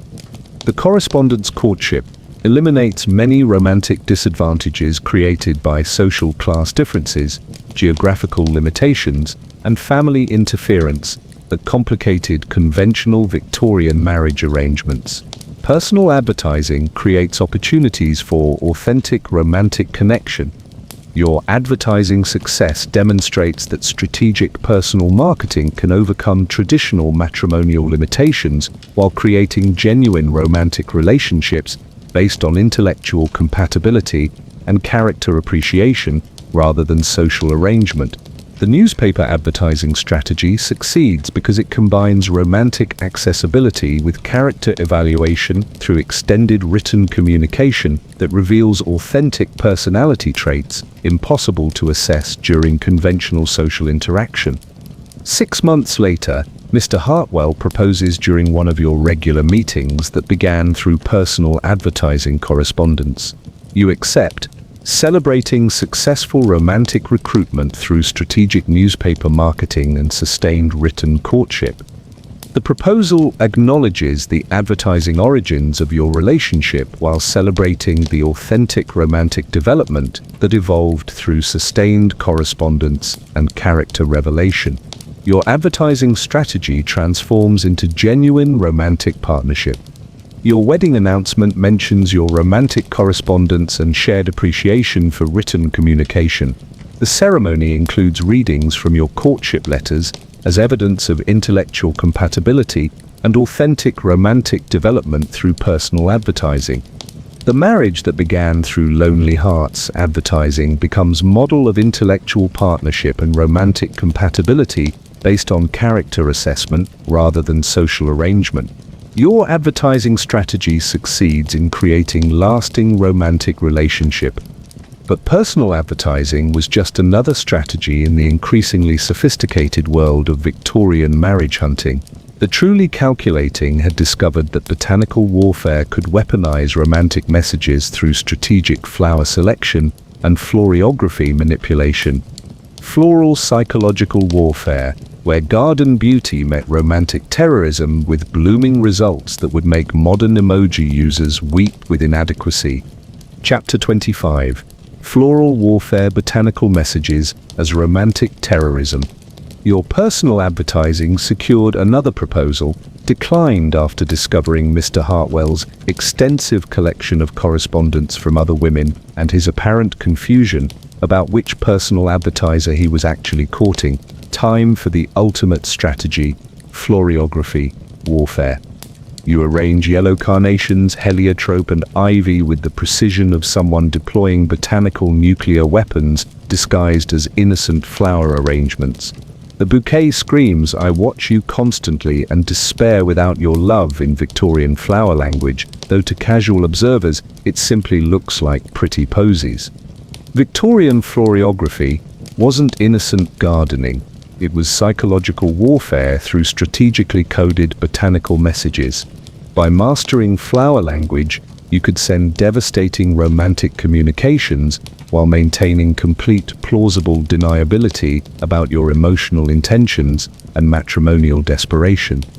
The flower shop atmosphere buzzes with romantic conspiracy and botanical intrigue.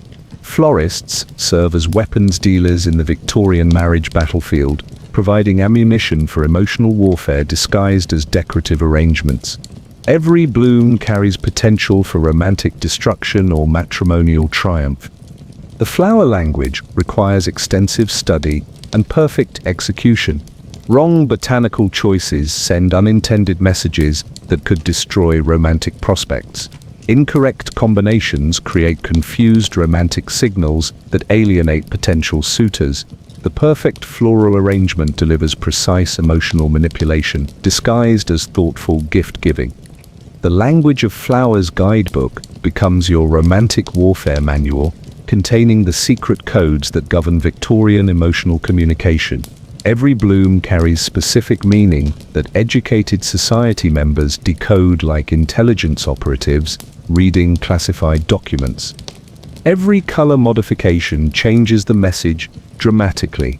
Every combination creates complex emotional communications that educated Victorians decoded with the precision of diplomatic translators, analyzing international treaties. Floral ignorance could destroy romantic prospects permanently.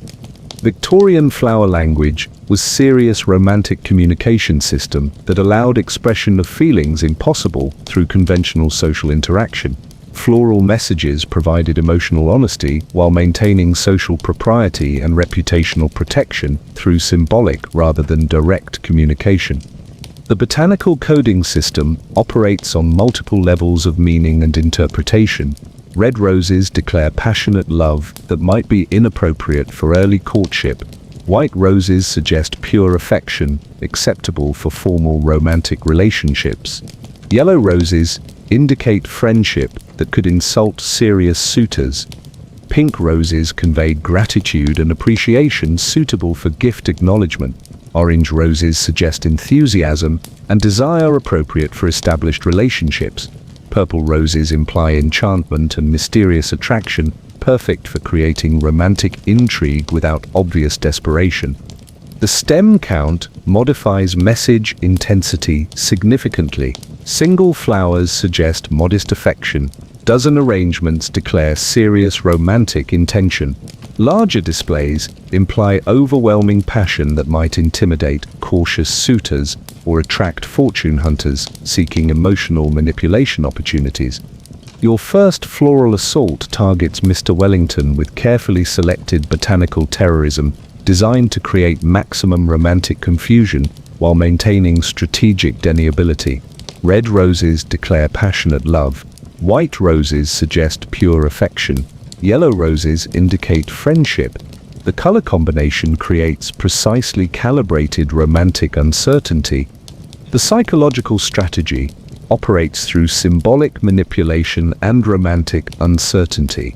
Mr. Wellington receives conflicting floral messages that suggest complex emotional depths, requiring masculine interpretation and romantic response without obvious pressure for immediate commitment. Victorian gentlemen studied flower language as seriously as women because botanical communication was essential social skill for successful courtship navigation. Misinterpreting floral messages could destroy romantic opportunities or create inappropriate relationship expectations that damaged social standing. The florography education requires extensive memorization and cultural sophistication. Forget-me-nots convey true love and remembrance. Daisies suggest innocence and purity. Violets imply modesty and faithfulness. Iris flowers convey important messages. Lilies suggest refined beauty and rebirth. More exotic flowers carry sophisticated meanings that demonstrate botanical education and cultural refinement. Gardenias suggest secret love requiring discretion. Camellias convey admiration and gratitude. Jasmine implies graceful elegance and sensuality appropriate for advanced courtship stages. Your florography campaign escalates with increasingly sophisticated botanical combinations designed to create romantic narrative arc through sequential flower deliveries. Purple lilacs convey first love acknowledgement. Red tulips declare passionate attraction. White camellias suggest adorable perfection worthy of matrimonial consideration. The competitive advantage is overwhelming because most women send predictable rose arrangements, while your flower language expertise creates memorable botanical experiences that distinguish you from conventional romantic competition through cultural sophistication and symbolic creativity. Victorian flower markets become strategic shopping environments where botanical warfare supplies are purchased with military precision. Seasonal availability affects message options, price considerations, influence, arrangement size, quality variations determine romantic impact and social impression. The florist consultation becomes tactical planning session where flower language expertise combines with artistic arrangement skills to create maximum romantic impact through carefully orchestrated botanical communications that appear spontaneous while requiring extensive strategic preparation.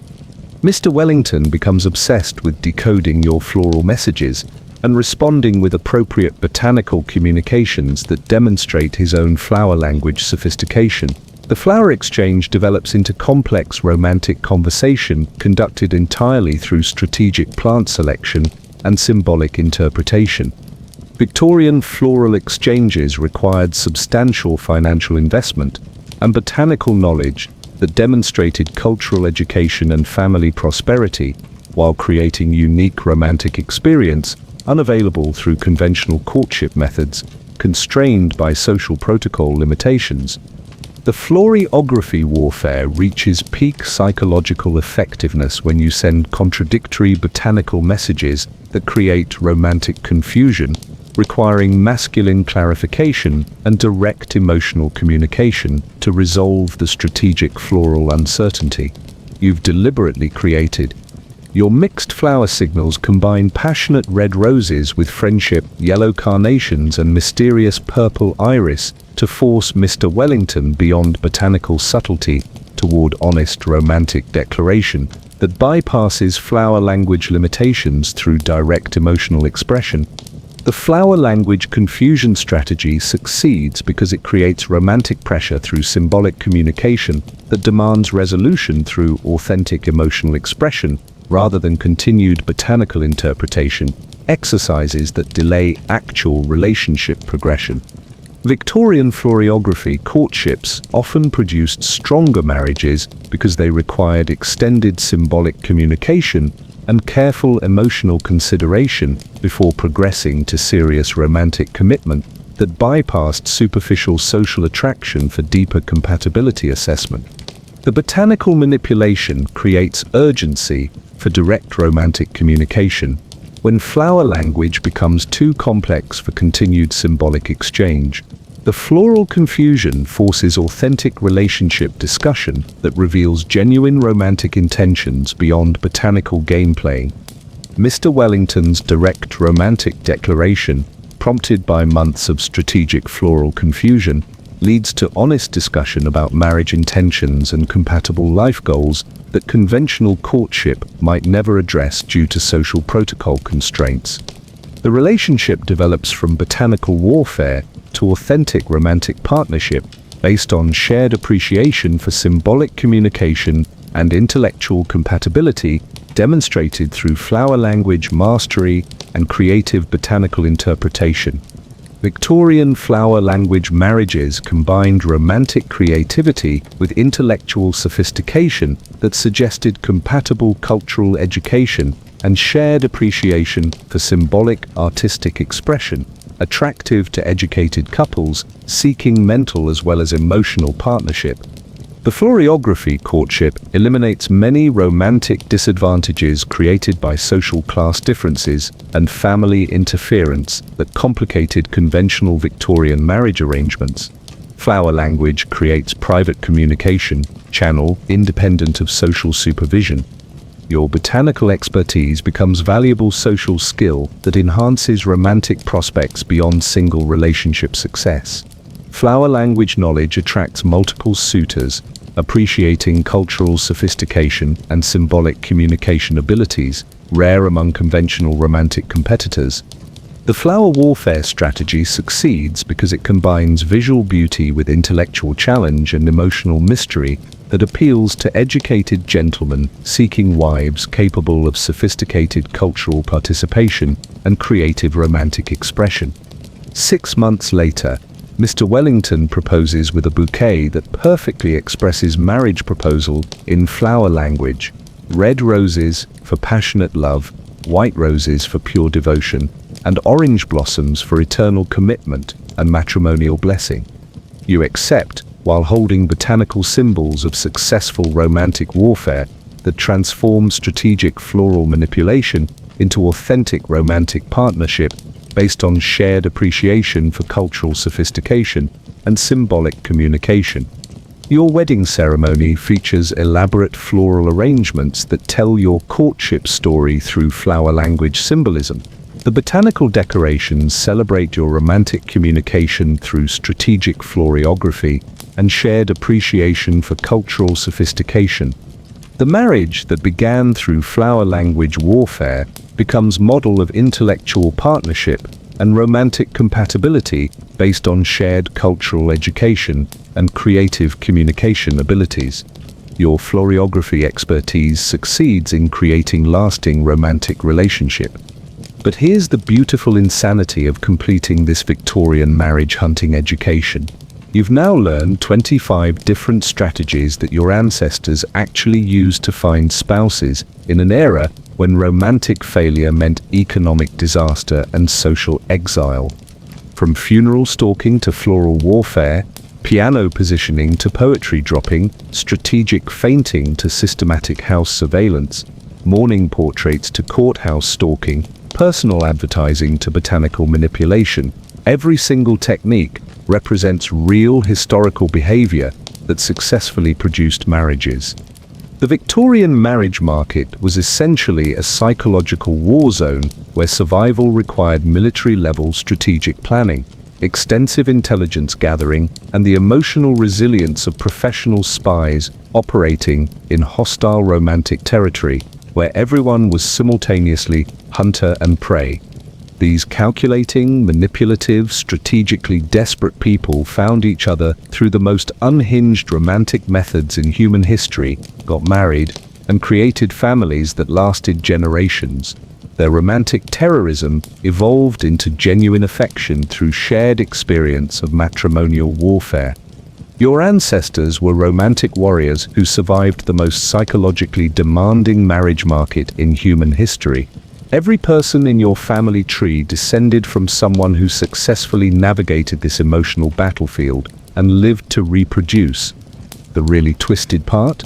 Many of these calculated marriages based on funeral stalking, piano warfare, strategic fainting, baby borrowing, mourning portraits, courthouse surveillance, personal advertising, and botanical manipulation actually became loving partnerships that lasted decades.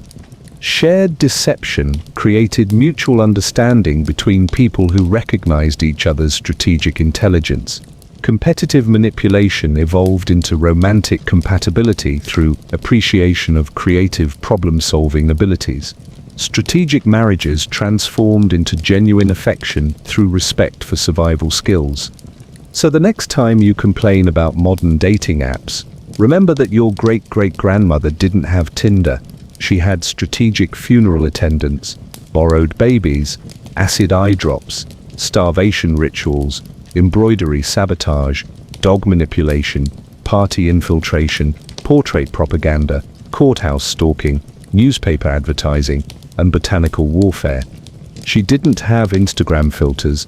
She had mourning portraits while perfectly alive, piano performances timed for maximum romantic impact, and flower arrangements that literally meant, "I watch you constantly and despair without your love," delivered to unsuspecting gentlemen's doorsteps. You are the genetic descendant of people who turned romantic desperation into high art, matrimonial necessity into strategic brilliance, and psychological warfare into lasting love that created the family lines leading directly to your existence. Modern dating is embarrassingly easy compared to what your ancestors survived to bring you into existence. Honor their memory by appreciating how simple romance has become, and go forth with the confidence of someone whose DNA contains centuries of successful romantic warfare experience. After all, if your ancestors could find love through funeral stalking, strategic unconsciousness, borrowed baby manipulation, mourning portrait fraud, courthouse surveillance, newspaper advertising, and flower language terrorism, you can definitely handle whatever modern dating throws at your genetically superior romantic instincts. The Victorian marriage hunting battlefield has finally released its secrets through this comprehensive education in historical romantic warfare. Use them wisely, and remember, it's literally in your blood to succeed at romance, no matter how impossible modern dating seems. Your ancestors proved that love conquers all, especially when combined with extensive strategic planning, psychological manipulation, and absolutely unhinged determination to avoid dying alone in Victorian England, where single people faced an economic disaster and social exile. Welcome to your complete romantic heritage. Make them proud by succeeding at modern romance with a fraction of the effort they required to survive matrimonial warfare that would make reality television producers weep with inadequacy. You've got this. After all, romantic victory is in your blood. Chapter 25. Floral Warfare, Botanical Messages as Romantic Terrorism. Your personal advertising secured another proposal, declined after discovering Mr. Hartwell's extensive collection of correspondence from other women, and his apparent confusion about which personal advertiser he was actually courting. Time for the ultimate strategy, florography warfare. You arrange yellow carnations, heliotrope, and ivy with the precision of someone deploying botanical nuclear weapons disguised as innocent flower arrangements. The bouquet screams, "I watch you constantly," and despair without your love in Victorian flower language, though to casual observers it simply looks like pretty posies. Victorian florography wasn't innocent gardening. It was psychological warfare through strategically coded botanical messages. By mastering flower language, you could send devastating romantic communications while maintaining complete plausible deniability about your intentions. The flower language requires extensive study and perfect execution. Wrong botanical choices send unintended messages. Incorrect combinations create confused romantic signals. The perfect floral arrangement delivers precise emotional manipulation disguised as thoughtful gift-giving. The Language of Flowers guidebook becomes your romantic warfare manual. Every bloom carries specific meaning. Every color modification changes the message. Every combination creates complex emotional communications that educated Victorians decoded like secret intelligence. Victorian flower language was serious romantic communication system that allowed expression of feelings impossible through conventional social interaction. Floral messages provided emotional honesty while maintaining social propriety and reputational protection. Your first floral assault targets Mr. Wellington with carefully selected botanical terrorism. Red roses declare passionate love.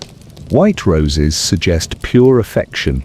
Yellow roses indicate friendship. The color combination creates precisely calibrated romantic confusion. The psychological strategy operates through symbolic manipulation and romantic uncertainty. Mr. Wellington receives conflicting floral messages that suggest complex emotional depths requiring masculine interpretation and romantic response.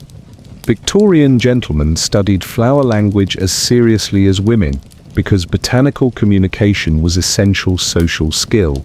Misinterpreting floral messages could destroy romantic opportunities or create inappropriate relationship expectations. Your florography campaign escalates with increasingly sophisticated botanical combinations. Purple lilacs convey first love. Red tulips declare passionate attraction. White camellias suggest adorable perfection. The sequential flower deliveries create romantic narrative arc. The competitive advantage is overwhelming because most women send predictable rose arrangements, while your flower language expertise creates memorable botanical experiences that distinguish you from conventional romantic competition. Mr. Wellington becomes obsessed with decoding your floral messages and responding with appropriate botanical communications. The flower language courtship develops into complex romantic conversation conducted entirely through strategic plant selection.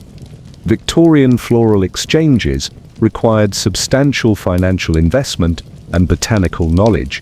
Your sophisticated flower language demonstrates cultural education and family prosperity, while creating unique romantic experience unavailable through conventional courtship methods.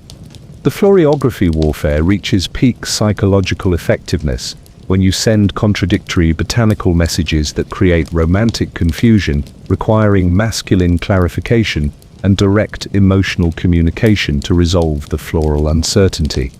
Your mixed flower signals combining passionate red roses with friendship yellow carnations and mysterious purple iris force Mr. Wellington to abandon botanical subtlety and directly address your romantic relationship through honest conversation. The flower language strategy succeeds because it creates romantic pressure through symbolic communication that demands resolution through authentic emotional expression. The botanical confusion forces genuine relationship discussion. Victorian florography courtships often produced stronger marriages because they required extended symbolic communication and careful emotional consideration before progressing to serious romantic commitment. Mr. Wellington's direct romantic declaration, prompted by months of strategic floral confusion, leads to honest discussion about marriage intentions and compatible life goals that conventional courtship might never address. The relationship develops from botanical warfare to authentic romantic partnership based on shared appreciation for symbolic communication and intellectual compatibility, demonstrated through flower language mastery. Victorian flower language marriages combined romantic creativity with intellectual sophistication. Florography relationships suggested compatible cultural education and shared appreciation for symbolic artistic expression. 6 months later, Mr. Wellington proposes with a bouquet that perfectly expresses marriage proposal in flower language: red roses for passionate love, white roses for pure devotion, and orange blossoms for eternal commitment. You accept while holding botanical symbols of successful romantic warfare. Your wedding ceremony features elaborate floral arrangements that tell your courtship story through flower language symbolism. The botanical decorations celebrate your romantic communication through strategic florography and shared appreciation for cultural sophistication. But here's the beautiful insanity of completing this Victorian marriage hunting education. You've now learned 25 different strategies that your ancestors actually used to find spouses in an era when romantic failure meant economic disaster and social exile. From funeral stalking to floral warfare, piano positioning to poetry dropping, strategic fainting to systematic house surveillance, every single technique represents real historical behavior that successfully produced marriages and ultimately created the genetic line that led to your existence. The Victorian marriage market was essentially a psychological war zone where survival required military-level strategic planning, extensive intelligence gathering, and the emotional resilience of professional spies. And somehow, it worked. These calculating, manipulative, strategically desperate people found each other, got married, and created families that lasted generations. Their romantic terrorism evolved into genuine affection. Their matrimonial warfare transformed into lasting partnerships. Your ancestors were romantic warriors who survived the most unhinged marriage market in human history. Every person in your family tree descended from someone who successfully navigated this psychological battlefield and lived to reproduce. So the next time you complain about modern dating apps, remember that your great-great-grandmother didn't have Tinder. She had strategic funeral attendants, borrowed babies, acid eye drops, starvation rituals, embroidery sabotage, dog manipulation, party infiltration, portrait propaganda, courthouse stalking, newspaper advertising, and botanical warfare. She didn't have Instagram filters. She had morning portraits while perfectly alive, piano performances timed for maximum romantic impact, and flower arrangements that literally meant, "I watch you constantly and despair without your love." You are the genetic descendant of people who turned romantic desperation into high art, matrimonial necessity into strategic brilliance, and psychological warfare into lasting love. Modern dating is embarrassingly easy compared to what your ancestors survived. Honor their memory by appreciating how simple romance has become, and go forth with the confidence of someone whose DNA contains centuries of successful romantic warfare experience. After all, if your ancestors could find love through funeral stalking and strategic unconsciousness, you can definitely handle whatever modern dating throws at you. The Victorian marriage hunting battlefield has finally released its secrets. Use them wisely, and remember, it's literally in your blood to succeed at romance, no matter how impossible it seems. Your ancestors proved that love conquers all, especially when combined with extensive strategic planning, psychological manipulation, and absolutely unhinged determination to avoid dying alone. Welcome to your romantic heritage. Make them proud.